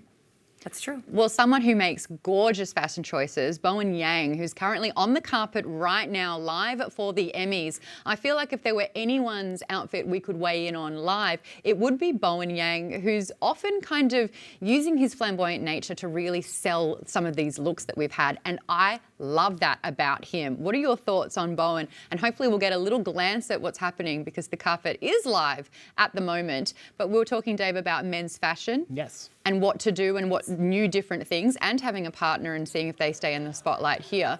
But there's Bowen's look. What's your take on this? Okay, so there is a thing now, I think a lot of people don't know what this is. It's called fashion black tie. It is not black tie in the traditional sense. It is something that is avant-garde, something kind of strange, but it still looks like you're allowed to be on a red carpet. And that's what this is. You know, he's wearing a cut-off shirt, you know, no sleeves, but he's still wearing tuxedo trousers. He's still wearing, I assume, you know, nice black shoes. There's that one thing that's a little different, and that is, to me, fashion black tie. It's a new thing that I think is taking over red carpets right now. And you know what I've noticed? A lot of sleeveless, and he just did it right there. Like, he definitely looks like he should be on a carpet, but it's like so casual too. Getting the arms out. Yeah. Now, I think this is what we were talking about. If you've got the confidence to back it up, if you know you're rocking your arms, I do say though, there's a lot that goes into a look that is often not talked about. And I don't mean to out Bowen just there, but a spray tan wouldn't go astray. What do you thought? I wrote that down for one of the girls on that I saw on the carpet already. I wish she just, you know, she looked great, but there was like a whiteness to the chest. So I'm like, I wish she just, a little bronzer never hurt nobody. Never been a problem for me. We've got Caitlin Dever, who's actually on the carpet right now with a very fantastic look. I'd love to weigh in on this one as well. I'm a big fan of Caitlin. I think she's fantastic. And she's doing something quite interesting, I believe, with a jacket-esque type look here. Now, I think that this is absolutely stunning and age appropriate for her as well. From the back, it would look like something maybe an older actress would wear, but when she rocks it around to the front, boom. Nothing says Spin. I'm young like a crop top. We love that. I'm going to say very Bob Mackie. Very Bob, probably. very, Yeah. so true, yes. And then we've got the traditional tuxedo here as well. We were talking about men's fashion, trying to spice it up. Can you go wrong? Tracy Lex is here, but can you go wrong with just the tuxedo? You can't go wrong with that as long as it fits, as long as you have all the elements, to have the studs, to have the, you know, the cummerbund, all of the proper shoes. You can't go wrong. You will look good. You just won't be on a list. Oh, I'm loving this look as well with the short hair and the powder blue dress. I've seen a lot of powder blue. Yeah. It's Carrie Coon, who's in Severance and doing an amazing job here. What are your thoughts on, it's almost a Cinderella-esque look here. This is the second Cinderella-esque powder blue I've seen. I don't know if I wish I was a little longer or a little shorter, but I think it fits her blonde hair very well. Understated accessories. This one doesn't need a tan. She looks great. The short hair makes me think hair, she's Michelle Williams. Oh, I did think it was her. I thought it was her. I thought it was her. Not Michelle Williams, folks. But actually, now that I see the shoes, I kind of like the length of the dress. I think it looks very prim and proper. You get to show off very the ankle sweet straps. Very sweet. Dave and Angelica, whose looks are turning heads so far lately? Have you been able to glance more of the fashion that's been happening? Let me think who's been... I love Walton Goggins all the time, and Walton Goggins is one of those people doing something kind of like a fashion black tie where it's not black tie. He looks like the party's already over. And I always find that to be a fun look. It's very louche and relaxed, but it's dressed up, and it's like, I'm here to have a good time. Maybe I've already been having a good time for a while. I think he always looks great. You know, I've seen Timothée Chalamet. Where did he wear like an all yellow suit? It was very like out of the box, and I feel like guys, like we've been talking about this whole time, have been taking a lot of risks and like just having fun with textures and tweed and satin and mixing a lot of stuff. I've been seeing that a lot from Timothée Chalamet. Speaking of women's fashion, because I feel like there's so much room where you can explore and you can get it wrong. What are some trends that have been working lately? I mean, metallic, especially on the red carpet, metallic is always in. I've been seeing a lot of pastels today and classic red. Everyone, look at, perfect example. People love doing a classic red. You're almost like monochromatically matching the carpet too. So I feel like you cannot go wrong with classic red. Well, we've been talking about the red carpet looks this entire time. We're going to throw it over right now to our 404 crew, who's been chatting with the stars on the carpet right here for the Emmys. Javier Bardem has just shown up, so let's take a glance at what's happening right now. Did you watch The Pit or The Studio? And if so, which one did you think was more stressful? I haven't watched much, And I'm here just to denounce the genocide in Gaza, because the IAGS, the International Association of Genocide Scholars, who study thoroughly the word genocide, has declared it a genocide. And that's what we call for a commercial and diplomatic blockade and sanctions on Israel to stop this genocide. Free Palestine. Thank you. Speaking of fashion looks, Javier Bardem rocking a scarf right there. I'd love for you to weigh in on this look. I'll let you take this. Well, I mean, he's making a political statement, which we just heard in the video. I think that's a very bold and brave thing to do. Not a lot of people are speaking out in how they believe about this particular issue, and so I think it's great. I feel like he's following a trend. There's another person on the carpet that's making a political statement. So I feel like we're going to kind of have a lot of that maybe today. I feel like if we can do it with fashion as well, let the fashion do the speaking for you as well. And I think if there's ever a platform to be able to discuss this, then an Emmys red carpet. I was going to say, the world's watching, so. That's it. Sure. What a place to do it. Now, we caught a little glimpse of Gwendolyn Christie in that shot as well. The height difference, personally, was just astounding. I think I saw her just here. Her with everyone, but especially Javier, yes. I don't mean to get the giggles, but Javier was basically up to her shoulder on that one. But she was wearing a crisp suit. Gwendolyn Christie, known for dropping and wearing and owning suits on the carpets. What did you think about that look from the little glimpse that we saw? I mean, she's a powerful individual, and when she wears menswear, it has a different kind of connotation, different aesthetic. I think she looks great when she does it, but she's also incredibly glamorous. She does a lot of modeling herself. I think she's always looking good on the red carpet. Yeah, she's impeccable. Yeah, she has such an amazing presence. Yeah, she definitely still brings the glam, even though she has menswear on. She looks great. I also want to talk about makeup as well, especially with you. Okay, this is all you. Because I'm we wearing talk. some today. You look amazing. We do talk and put so much emphasis on the fashion, but the complete package is what's important. Making sure that the hair and the makeup and even the accessories are built together to make a beautiful cohesion in what's presented. What have you loved with the makeup and hair looks? So I always say makeup and hair always comes after the dress. Whenever I have a client, the first thing they do is they get their dress and then the hair, and then makeup is always last because, with actresses, you want them, not to have too much makeup on. I've been seeing a lot of minimalism. I feel like, minimalism is back, glossy, a lot of blush. I've seen a couple girls on the carpet today that the main focus is their eyebrows and their blush. The blush is going a little bit higher these days. It's not so much on the ball of the cheeks. It's a little, coming into the temples. It's giving almost like sunburnt, but it is after summer, so I think it's very appropriate. Yeah, it looks great. I love that so much. If you were to give any sort of advice, let's say use an example because I'm right here. I'm trying my darndest. What would you help with? With you? Not a darn thing. I would have made maybe a little bit a bigger earring. I could have done a little bit more. Maybe a bigger earring. You know what? My accessory at the moment is someone talking into my ear. And you already have an earpiece. That's your earring for today. That's it. Now, we are seeing a lot of actors showing up who might not be nominated for an Emmy, but they're still rocking the carpet. Out of the looks that we've seen, have you had any favorites? Have you been able to see who's been rocking the carpet so far? Yeah, I mean, I love Paul Downs, who is one of the creators of Hacks.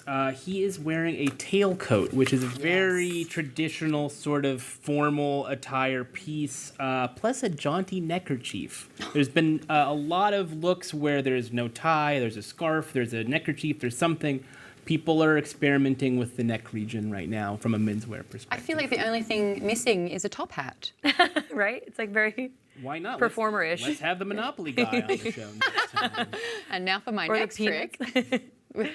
Anyway, mine, yes. I actually saw a girl, she's an influencer, her name's Haley Khalil. She has this gorgeous emerald green off the shoulder with a big, it's like a train, and she has her hair pulled back in this Grecian tight updo bun, and she just looks so stunning, and she looks very regal. She looks like a trophy, actually. Very minimalist in the jewelry, but it's good because the color of the dress and her updo is speaking volumes. She looks stunning, yeah. We haven't been speaking about Paradise yet. We've been talking about a lot of the Emmy-nominated shows like The Pit, like Severance, but I would love to put a bit of emphasis on Paradise, speaking of beautiful fashions that we've seen. Sterling K. Brown is someone that we've been speaking to recently about Paradise. Let's have a little look of what he's been saying about the show. Xavier Collins is a character that I play on Paradise. He's a Secret Service agent for the president. Kind of strong, silent type, very different than Randall Pearson from This Is Us. He's dealing with grief. He's lost his wife. He's raising 2 children on his own, and he's just trying to figure out how to make the best of his life one day at a time.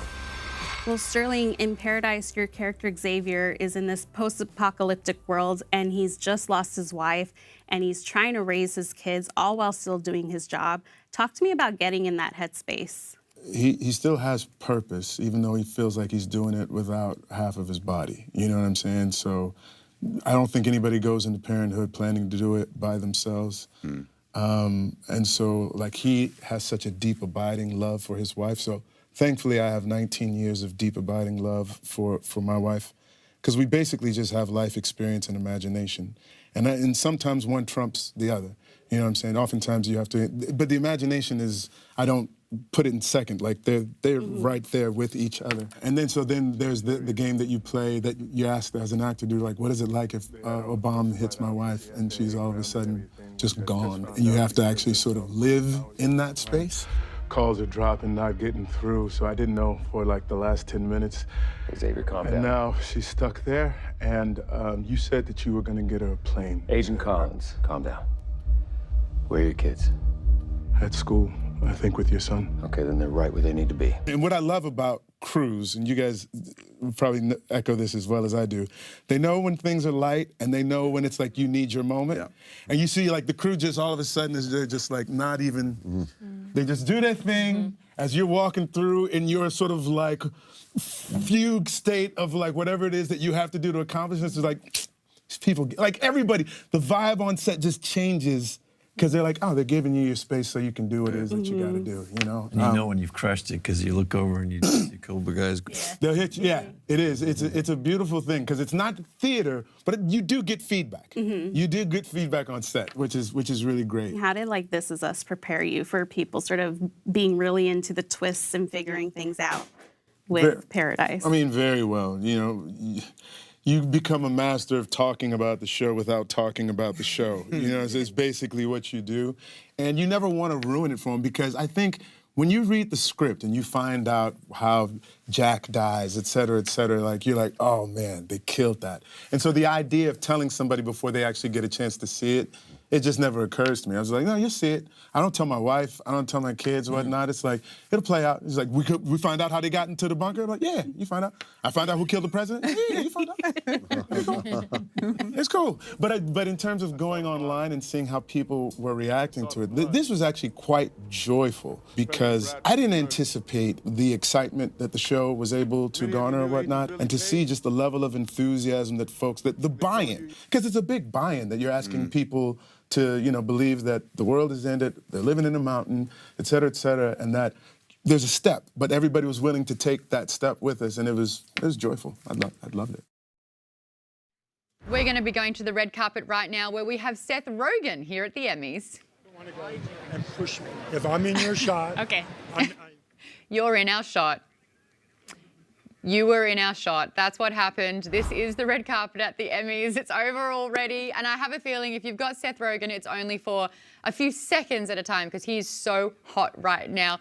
We had Paul Downs, who is it Downs that you was wearing the co-creator of Hacks, wearing a tailcoat. I need to see this look immediately. So let's try to pull up Paul Downs' look if we can, because this is one of your highlights. You specialize in men's fashion. The neckerchief is such an interesting choice. Again, this feels like after the party is over, now you've let your hair down, let your tie down. Yes, but it is, again, traditional menswear look here. You've got the regular old tuxedo trousers, you've got the tailcoat, all that stuff. I have to say I love the juxtaposition between the casualness of the neck styling with the tails on the jacket. That's such a beautiful look.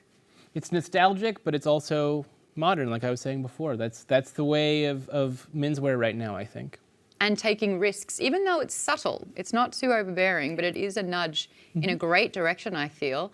Let's throw to the next look on the carpet that we can weigh in on here, even though I'm absolutely digging that. Turns out, nope, we're not going to look at anyone else. It's Paul Downs for the next 5 minutes. He would be thrilled. He's like, oh, yeah. Just kidding. Let's have a look at this outfit right now. It's how would you describe this one? This is pretty. It's very Grecian. It's very classic. I mean, like I say, white is always super popular on the carpet. It fits it pretty much fits every skin tone.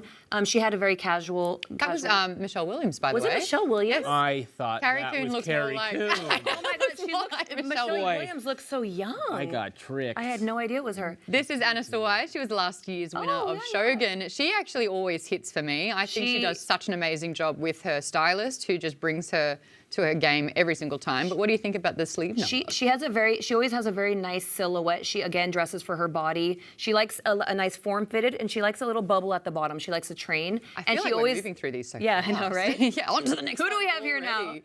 I'm glad you brought up stylist, because that is the #1 most important thing about this industry right now is you have a stylist and you have someone that allows you to not have to think about it. I have to get up every day and think about what I'm going to wear. You don't have that problem here. This just makes me want to scream, Kevin! But that's because I am a millennial. Catherine O'Hara, yes. Catherine O'Hara in The Last of Us Season 2 playing a therapist. I love what she's been wearing here with the longer, is it what would you call it, a three-quarter sleeve?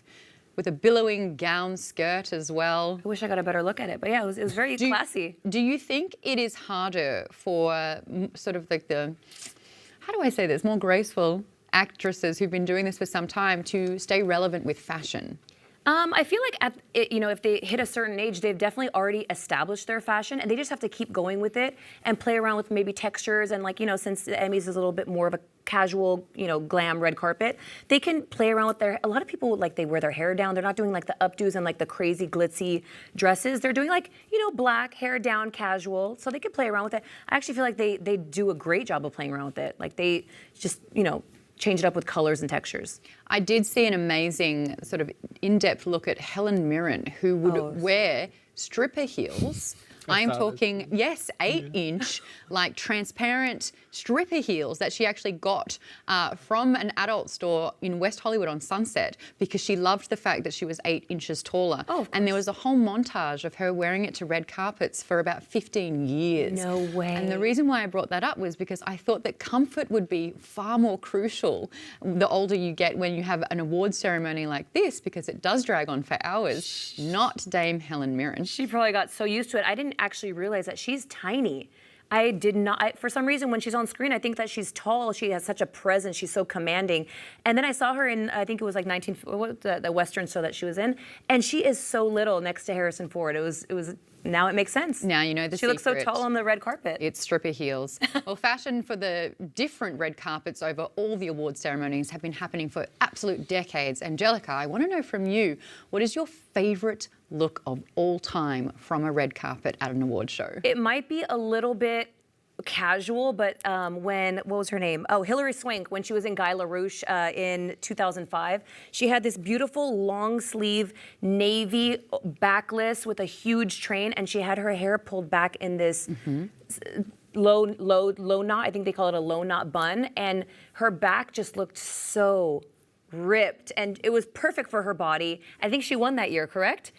She won, and I remember seeing that, and I was like, that is the dress. If I'm ever going anywhere, that's the dress I want to wear, in a different color maybe.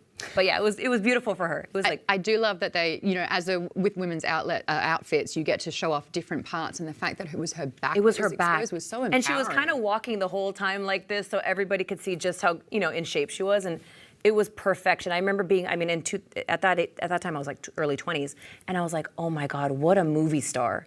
And who else do we have on the list? Who else do we? Stacy Keibler, a little unconventional. Stacy Keibler in Marquesa in 2010. She had this gold. It was almost like a floral, peplum right here. It was off the shoulder. It was metallic gold, and she really looked like a Barbie. She looked like a statue herself. And I remember seeing that, saying if it doesn't get more perfect and metallic for an award show. Stacy Keibler did it really, really well. I think she was with George Clooney at that time. She almost looked like his, arm candy. She did it perfectly. Well, it's time for more fashion on the carpet right now as we cross to the Emmys. Who are we chatting to now? Oh, there we go. Oh, this is what there we we were go. talking about earlier. We were talking about sort of bucking the system of what's supposed to be worn on a carpet. But right here, Emmys was more casual. Well, this is probably the most casual you can get. This is Meg Stalter from Hacks, and this is kind of Meg's thing, right? She dresses in a way that is going to be non-traditional. She at the Las Culturistas Awards on Bravo, she wore a Diet Coke dress. A dress made With of a like Diet Coke in a her Diet Coke box, and then she was carrying a Diet Coke. And this is, even more in that vein, in that it's completely stripped down, completely casual. Plus, she has the ceasefire message on her bag. And I think it's really important for celebrities now to dress for their brand, not just to look good, but what do people expect you to look like when you're out? And Meg's brand is to be provocative and to be transgressive. She loves a prop. She does love a prop, yeah. And I think she's making a statement with her glasses, with her flats, with her jeans, with her white t-shirt, and of course with the purse and the message she's trying to send. And she's going to be what kind of everyone's talking about tomorrow. I will say this isn't the first time that we've had a political message on a red carpet at all, but this isn't the first time we've had it at this red carpet today. Yeah. Why do you think it's so important that actors feel that they can use this as a vessel to kind of say their truth or say their message without actually having to verbalize it? Well, they know everyone's watching. They know that not everyone's going to watch their show. Not everyone's going to follow them on X or on Instagram. So this is like the perfect opportunity to be on everyone's TV. So it's kind of perfect. Yeah, also I just think, actors get into the business to speak a truth. If it's an emotional truth or a political truth, and they're going to speak, and I'm glad that they do. Yeah. I feel like they're not shy. It is an empowering thing to do. Let's have a look at our next look right now. I believe it's Timothy Simons on the carpet right now. Oh, he's wearing shorts, actually. This is the shorts look. I don't know how I feel about shorts Let's on the red process it carpet. together. I have no problem with shorts and a suit or an even tuxedo jacket. I think it just doesn't look great with Timothy because his legs are so long. tall, He's too I know. tall. Maybe they couldn't find pants that fit. We all have that. You and I have that problem. We all have that problem. But I don't know. When I think of shorts, I get what they're trying to do. But like the place that I really, really love to see a short is like the beach. Not so much. I don't really like seeing it on the red carpet. I get what they're trying to do, though. I'm a bit disappointed we're not panning down as well. I know. Oh, I love a velvet, a velour look. Oh, this looks great, Especially yeah. in chocolate from Seth Rogen here. Let's Seth weigh in Rogen on this likes man's a lot look. of earth tones. He likes a lot of texture like this, like a velvet kind of thing. So I'm not surprised. He made a show, the studio, that feels like a 70s throwback in a lot of It's ways. retro. And so I think he's dressing for the show that he made and also his preferred aesthetic. I think he looks fantastic. That color in looks that great on suit him, as too. well. Yeah. I do love velvet on a guy. If I see a man in a great velvet tux, I'm just like, that's Hollywood. That's Cary Grant. It's Hollywood. I feel like we haven't seen chocolate brown as a color for a suit, like a velvet suit. Velvet today, at usually least, goes yeah. into sort of like your maroons or an Maroons, emerald green. navies. Exactly. So that's a lot of fun as well. Yeah, he looks great. Yeah, Maddie Matheson from The Bear is actually wearing a chocolate brown tuxedo tonight, but not in the velvet that you're describing. So I think, yes, you're right. It is very unique. Emmys of the night for television. We have Lorne Michaels from SNL. Let's have a look at his look right now.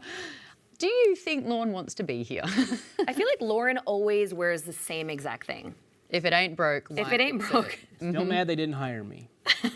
Next year. No, I'll put in a good word for you. No, I'm retired from comedy, as you can tell. You're never retired from comedy. We were just talking about velvet in sort of the traditional colours, and Mariska Hargitay here from Law & Order is rocking this more maroon she sort looks of beautiful. burgundy colour. I love this. Oh, I she love looks her. Beautiful. I mean- This fits perfectly. It's not, sometimes it can be a little too tight up here. Mm-hmm. She looks great, and I love that she just kept her hair down. She's letting It's a sophisticated Jessica Rabbit, but instead of like that I like bright red, it's that more, oh, we've got luxe. the train. It's like fall is coming, and this is the dress you're supposed to wear. I absolutely adore this look. Yeah, she looks great. If anybody knows old Hollywood, it's Mariska Hargitay. Very true. We were actually talking about trains as well. Sometimes they, require a little bit of an additional help to get the look, to make sure that they are splayed properly. What are your thoughts on a train usually for something like the Emmys? I think I like a train. I feel like the dress can't wear you. You, again, we were talking about confidence. You have to have that air about you to like really have a train not wear you. You have to own it more, you have to make sure you own it. Yeah. I like a train. Yeah, you have to hire an intern or some sort of college student to carry it around for you, which is a flex. Dave, weren't you saying that your goal is to be the train fluffer on the carpets? Well, next awards, I'm gonna wear a train. You're gonna be. I'm gonna be your fluffer. Yeah, well, I mean, I feel like that's a step up from this. This has been great, but also I'm not there. I want to be there, and so if I have to carry somebody's dress, so be it. Where was Mariska Hargitay calling you up for that aid? The picture did look I left my phone over there, so maybe she's Well, been this could be your calling. pitch. I don't know. Excuse me, Mariska? Let's have a look at our next fashion look on the carpet here. I believe it's, there you I go, love Sarah this. Bach. I love this. I love her in Severance. She is very young. She looks like a Disney princess. It's the second time we're seeing pastel blue on the carpet, and it's so age appropriate. It's so important for, like, when I see a young girl, especially a young actress, to look demure. And you know, she just looks so classy and sweet, and she looks so innocent. We've got Jason Isaacs on the carpet right now. Nice. You see a parking meter somewhere, and you just feel like, you know, you've won the lottery. It's a very Los Angeles thing. It's a very contentious topic here. Lastly, I would love if you could do a Piper No impression for us. That's not Parker's line. I don't do Parker's line. Okay, fair enough. Cool. Well, thank you so much. Enjoy. Jason Isaacs, who's nominated tonight for The White Lotus, and it's so funny that this one singular line from the season has taken everyone by storm. Does anyone here at the table have a good Piper No? Well, I don't watch I've never seen an episode of White Lotus, so I don't know. I don't do impressions. Oh, okay, I've got you. I need to roll my sleeves up for a second, but it's just a Piper No. That's pretty good. You're welcome. That's pretty good. I was expecting a little bit more applause from everyone. Okay, yeah. Also, you know, I think that deserves an Emmy, honestly. That impersonation. Kindly. And on that note, let's take a quick break here to hear from our sponsors. No, we're not. Everyone loved my Just impressions kidding. so much. Keep going. The sponsors have left. Do you think something like The White Lotus, which is known for decadence and having lots of money, the way that their characters dressed in the show would actually be emulated on the carpet for something like the Emmys?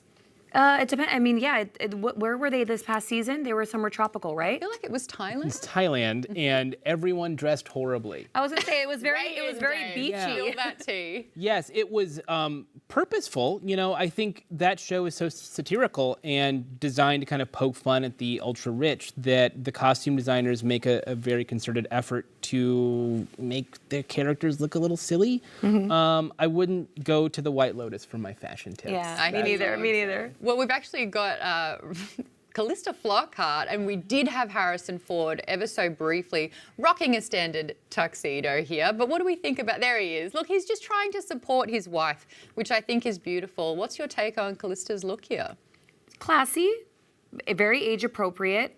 He looks like he's giving her all of the spotlight right now, which is nice. Yeah, they're a very sweet couple. I actually didn't know they were still together. They've been going through it, forever. yeah. They've been, 40 years together. Very sweet. What did you think of Harrison Ford's look? Yeah. I have seen a lot of men wearing sunglasses on the red carpet. I know it's daytime. I'm for it, but it's not something that you see all the time. The sunglasses constantly, it reminds me of Jack Nicholson, one of my favorite actors and one of my favorite red carpet figures of all time. We looked at Sarah Bach a little bit earlier. So talking about age-appropriate attire, Sarah Bach did an incredible job here. This is the actor from Adolescence. What do you think about this look? He looks very sweet. Is this his mom?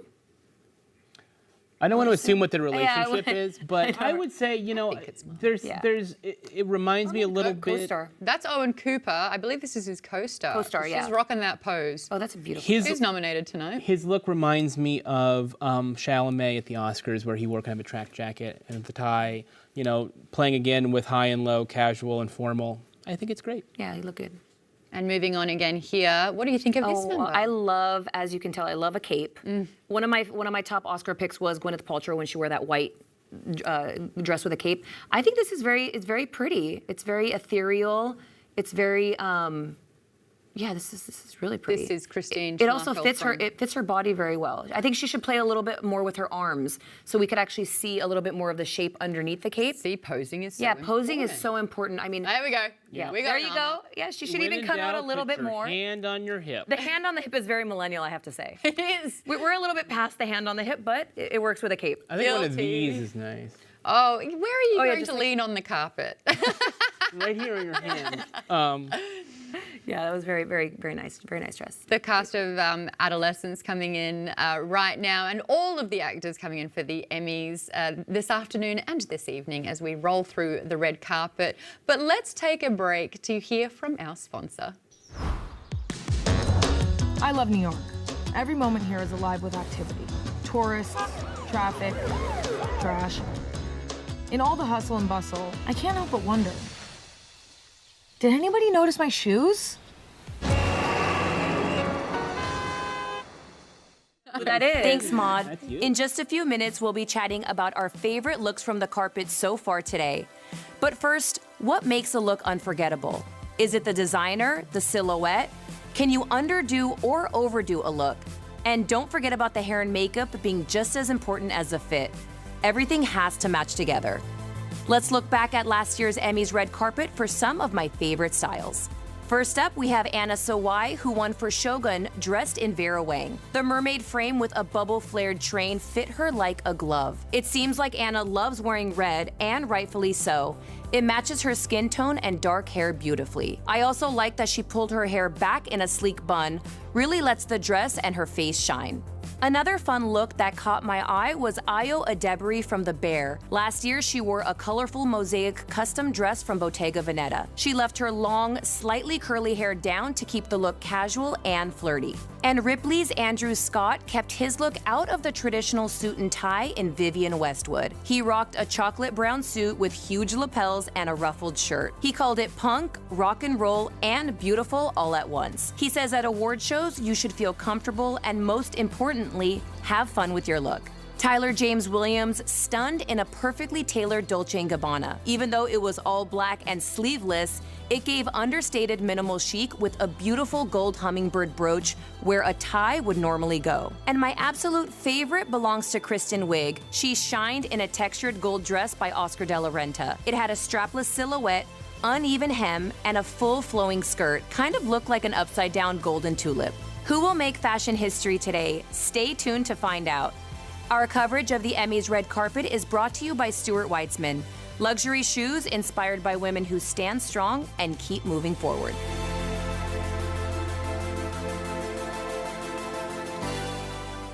Thank you so much, Angelica. It was so wonderful to talk about the fashion, but let's get stuck back into talking about these nominations. And to help me with this, please welcome back Alex Stedman. So great to chat about television with you. So much TV. So do you like to laugh?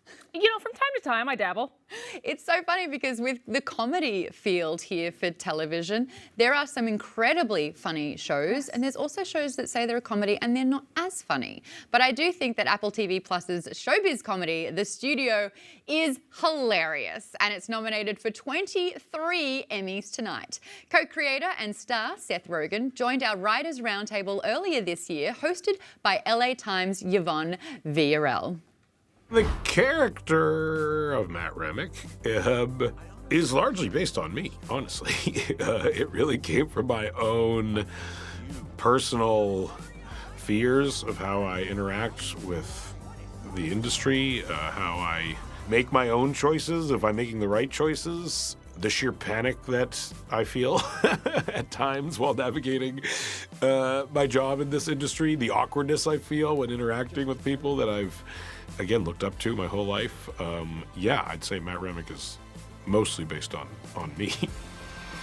Seth or Jen, I'm curious, like with shows like yours, are you more interested or what interests you about how viewers react versus how people in the industry are reacting to your shows? It's a good question. I mean, I hope they're reacting the same, honestly. I mean, I think there's probably a nuance that people in the industry are picking up on. That it's just they more personally relate to it. But yeah, in general, we just wanted to make something that was comedically resonant to people. And I never found, I mean, when I was a kid, my favorite show was like the Larry Sanders Show, and I knew nothing about the inner workings of talk shows, and I didn't even know who half the famous people. I didn't know who like Tom Petty. Well, I didn't know who a lot of the people who were lampooning themselves on the show were. I just loved the characters and the storylines and the individual episodes, and so. that was really what we tried to do, as I'm sure you know, was to make something that was as personal as we could and as spoke to as many of the truths of our lives that we could, but hopefully presenting them in an episode-to-episode basis in a way that just played like any other comedy in a lot of ways, where you gave them a comedic premise and you set it up and then you pay it off and hopefully wrap it up by the time the episode's over, basically. Are you kidding me? The Oneer is the ultimate cinematic achievement, you know? It's like the perfect marriage of artistry and technicality. You got Birdman, Children of Men, Goodfellas, you know? You know, I was dating Ray Liotta when they shot that. The man had a package like a caramel leather sofa. Rest in peace. The studio here is up against huge heavy hitters: Abbott Elementary, The Bear, Hacks, Nobody Wants This, Shrinking, and the last season of What We Do in the Shadows. Alex, do you think that Rogan with the studio have this in the bag? I sure do. Like you said, it's not a weak category by any means. And first of all, I just want to say, for years I've been saying that Martin Scorsese needs his acting Emmy nomination. So glad that the studio gave us that finally. He was so good. If you haven't seen the studio, please indulge me and watch the first episode. Martin Scorsese is such an incredible guest star, and I did not think he had the acting chops that he does. He is laugh out loud funny. And he's like breaking out into tears. He's so good. He's like giving it his all. No, but I do think the studio has got this, and I know that's kind of the narrative around town. I think it's correct. You know, it kind of ticks a lot of boxes. It's making fun of Hollywood. Hollywood loves to make fun of itself. It's, you know, as Gary Oldman said, it hits close to home for the people watching. It's actually funny, like you were saying, like The Bear. I'm not laughing when I'm watching The Bear. I'm stressed. Yes, chef. Yes, chef. But when I'm watching the studio, I'm laughing. And it's also actually really artfully done. You know, you have that episode with the Oneer, for example. That's a tough thing to do. And I also think there's a lot of love for Rogan himself. You know, not to get too inside baseball, but he really campaigned hard. And I think that people just like him. How can you not? He's doing so well at the moment. This and another show called Platonic. It's actually really, really good television. And Seth Rogen is front and center in this as well. But I have to agree with you with the studio. It ticks so many boxes. And the fact that Gary Oldman, just on the carpet to us right now, said that he loved the studio because he knows the sharks that are getting referenced. It's accurate. Like, that's so funny to me. Like, it's comedy, but we laugh because it's true. But it also ramps up the anxiety, just as we saw in that clip there, the way that they use sort of the score that builds up with the little tinkling on the, I can't believe I know the actual drum, but the ride cymbal on that one. I think they do such a great job of building up that tension, having huge personalities, fantastic cameos, and stylistically it looks beautiful too. Yes, and I think a lot of people can relate to, you know, these very high stakes situations being handled in, you know, somewhat juvenile ways sometimes. Hollywood is, it's art, it's incredible. We're here celebrating tonight. It is also at times really gosh darn silly. It is some of the reasons some of the decisions get made really are just, you know, someone likes this guy, someone's email got lost in their inbox. And I love that the studio touches on that, and the fact that you're seeing the industry resonate with it, it shows that, you know, Seth Rogen knows what he's talking about when he's talking about this. We did see Catherine O'Hara on the carpet just earlier. She's having a really great year at the Emmys here as well, not only attached to the studio, but she was in The Last of Us season 2 as well. Are you a big fan of Catherine O'Hara, or is it just me? No, of course. And her role in The Last of Us is really interesting because I remember when that role was announced, and you know they were making all these big casting announcements, Abby, Isaacs, all these characters that we know from the games, and it was just Catherine O'Hara. And it was like, okay, sure, I'm along for the ride. And she is so memorable in that role. There are times where she's very sardonic. There's times where she's very, very, you know, kind. She's just, come on, how can you not love her? And her comedic timing in the studio is such an asset as well. Now, listen, we are almost at the finish line. The Penguin's greatest threat in the limited series category is likely Netflix's Adolescence. Co-creator and lead actor Stephen Graham was on the LA Times limited series and television movie roundtable. The series is nominated for 13 Emmys tonight, including an outstanding actor in a limited or anthology series, or movie nod for Graham as Eddie Miller. For me, I always wanted Eddie to be very kind of, you know, he's a hard working man. And he's a good man who tries to the best of his ability to be a father. But he's not a very tactile man.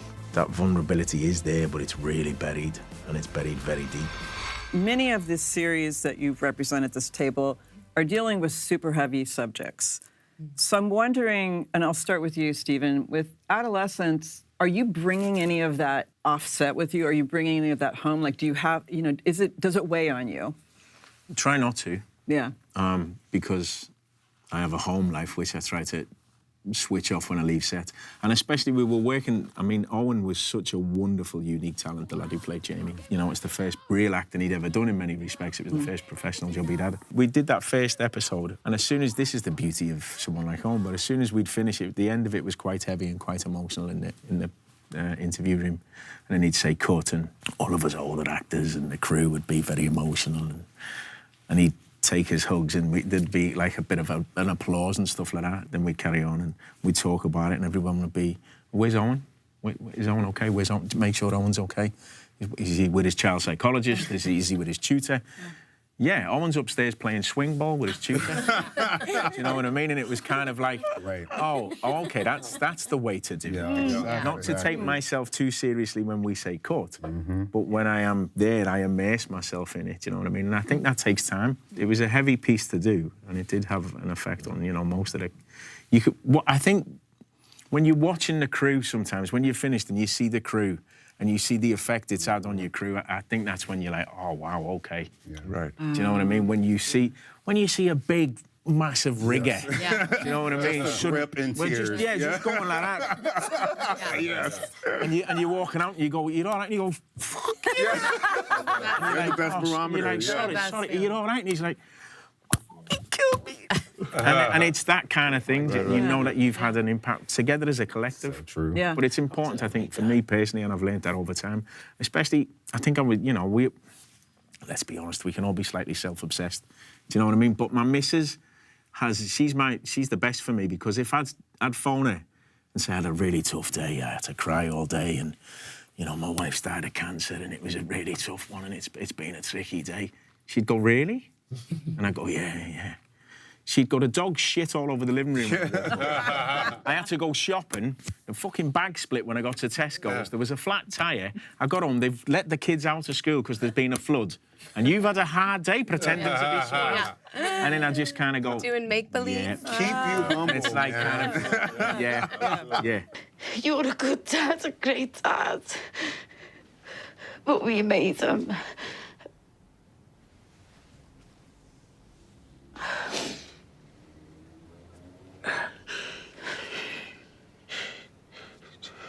So if my dad made me, how did I make that? What a fantastic show. And to Stephen's point, Adolescence covers some very heavy subject matter with sensitivity.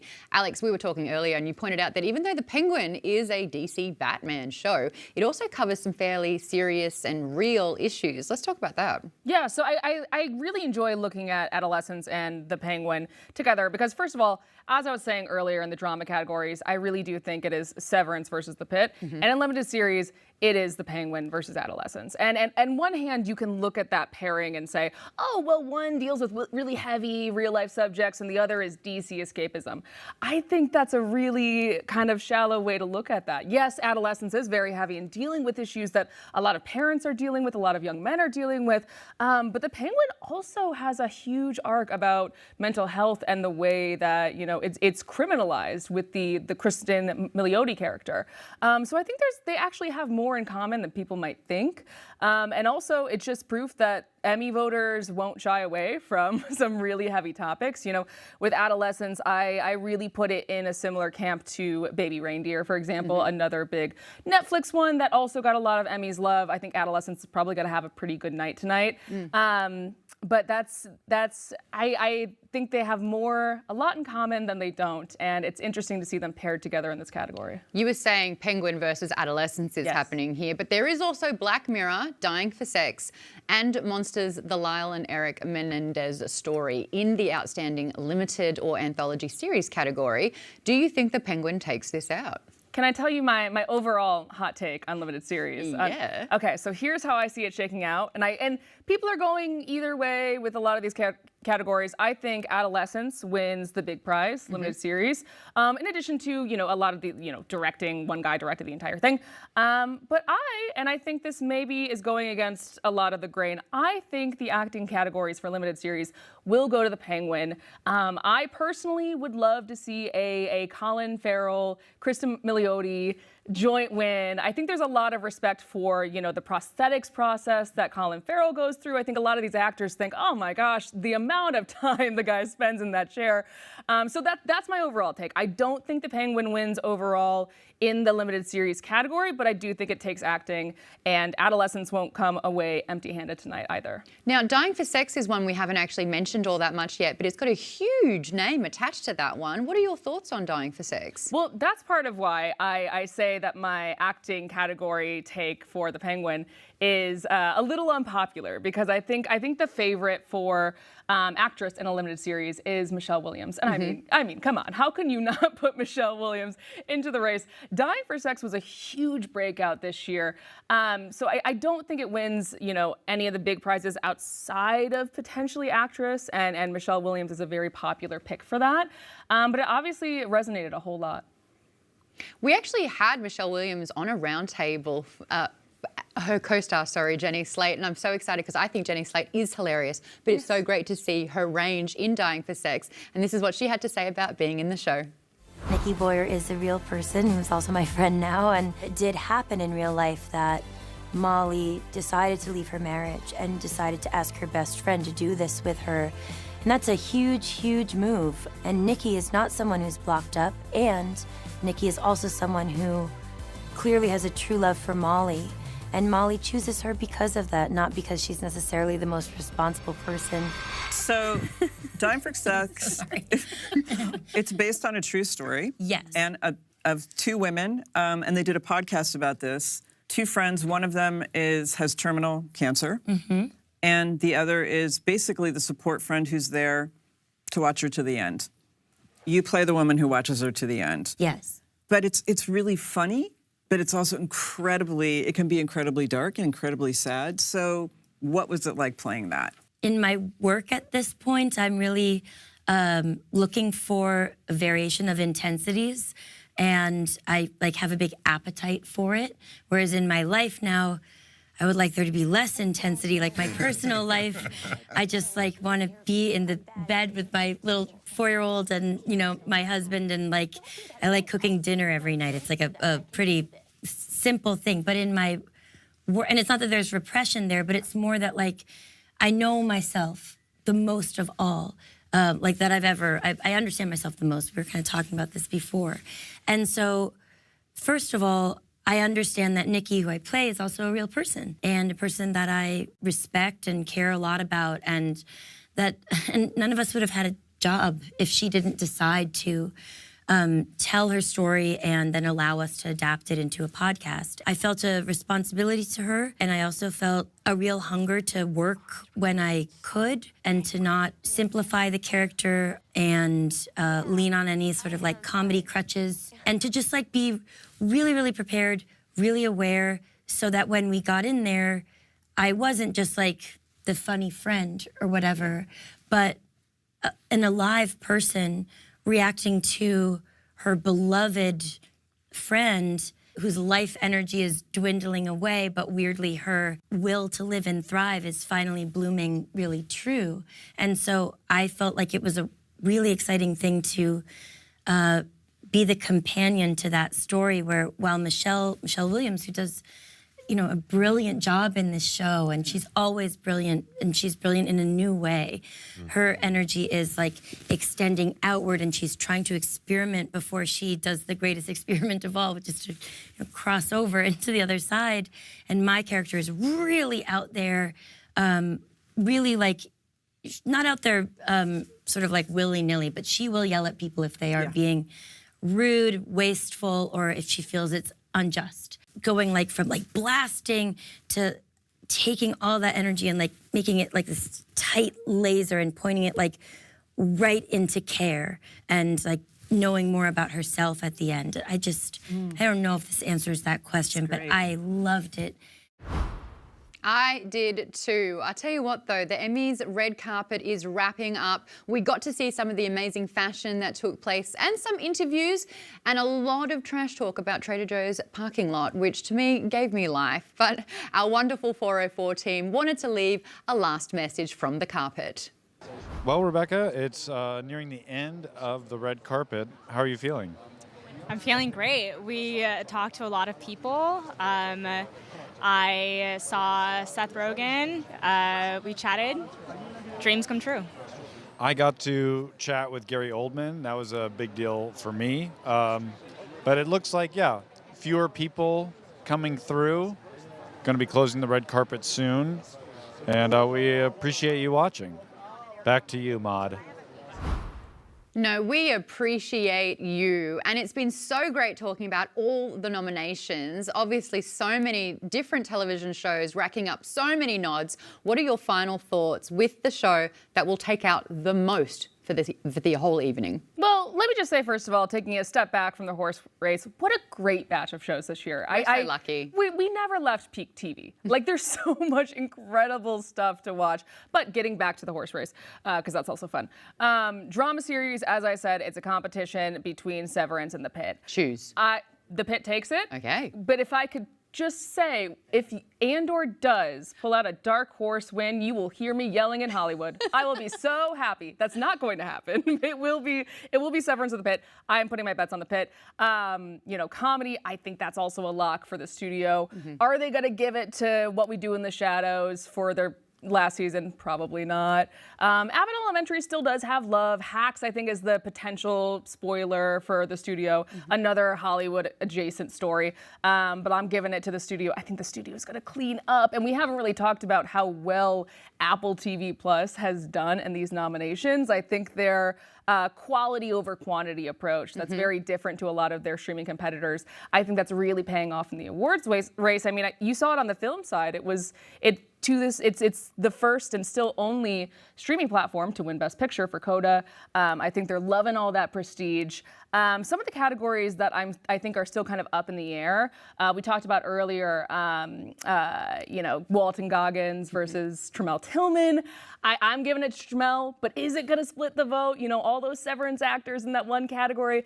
A lot of love for Walton Goggins. That's one where I'm kind of like, that could go either way. Britt Lauer versus Kathy Bates, I would say. That could go either way. So I love being right. I love being able to predict things and call it out. But I love a surprise. So I do hope we get a few surprises tonight, because it can be really easy to be kind of predictable at this phase in the awards race. And I'm also just curious about the vibes, Is it going to be fun? Is it going to be heavy subject? So we'll see. I'm excited. Well, we'll see who is right and who was very wrong with their predictions. All I hope, and my only prediction, is that we get a Seth Rogen laugh during one of his acceptance speeches. All right, thank you everyone for tuning in, and thanks again to our sponsor, Stuart Weitzman. Luxury shoes inspired by women who stand strong and keep moving forward. A big thank you to all of my guests from LA Times Studios, Angelica Coronado, from the LA Times Studios, and from the LA Times, Alex Stedman and Dave Schilling. Enjoy the Emmys, and we'll see you next time.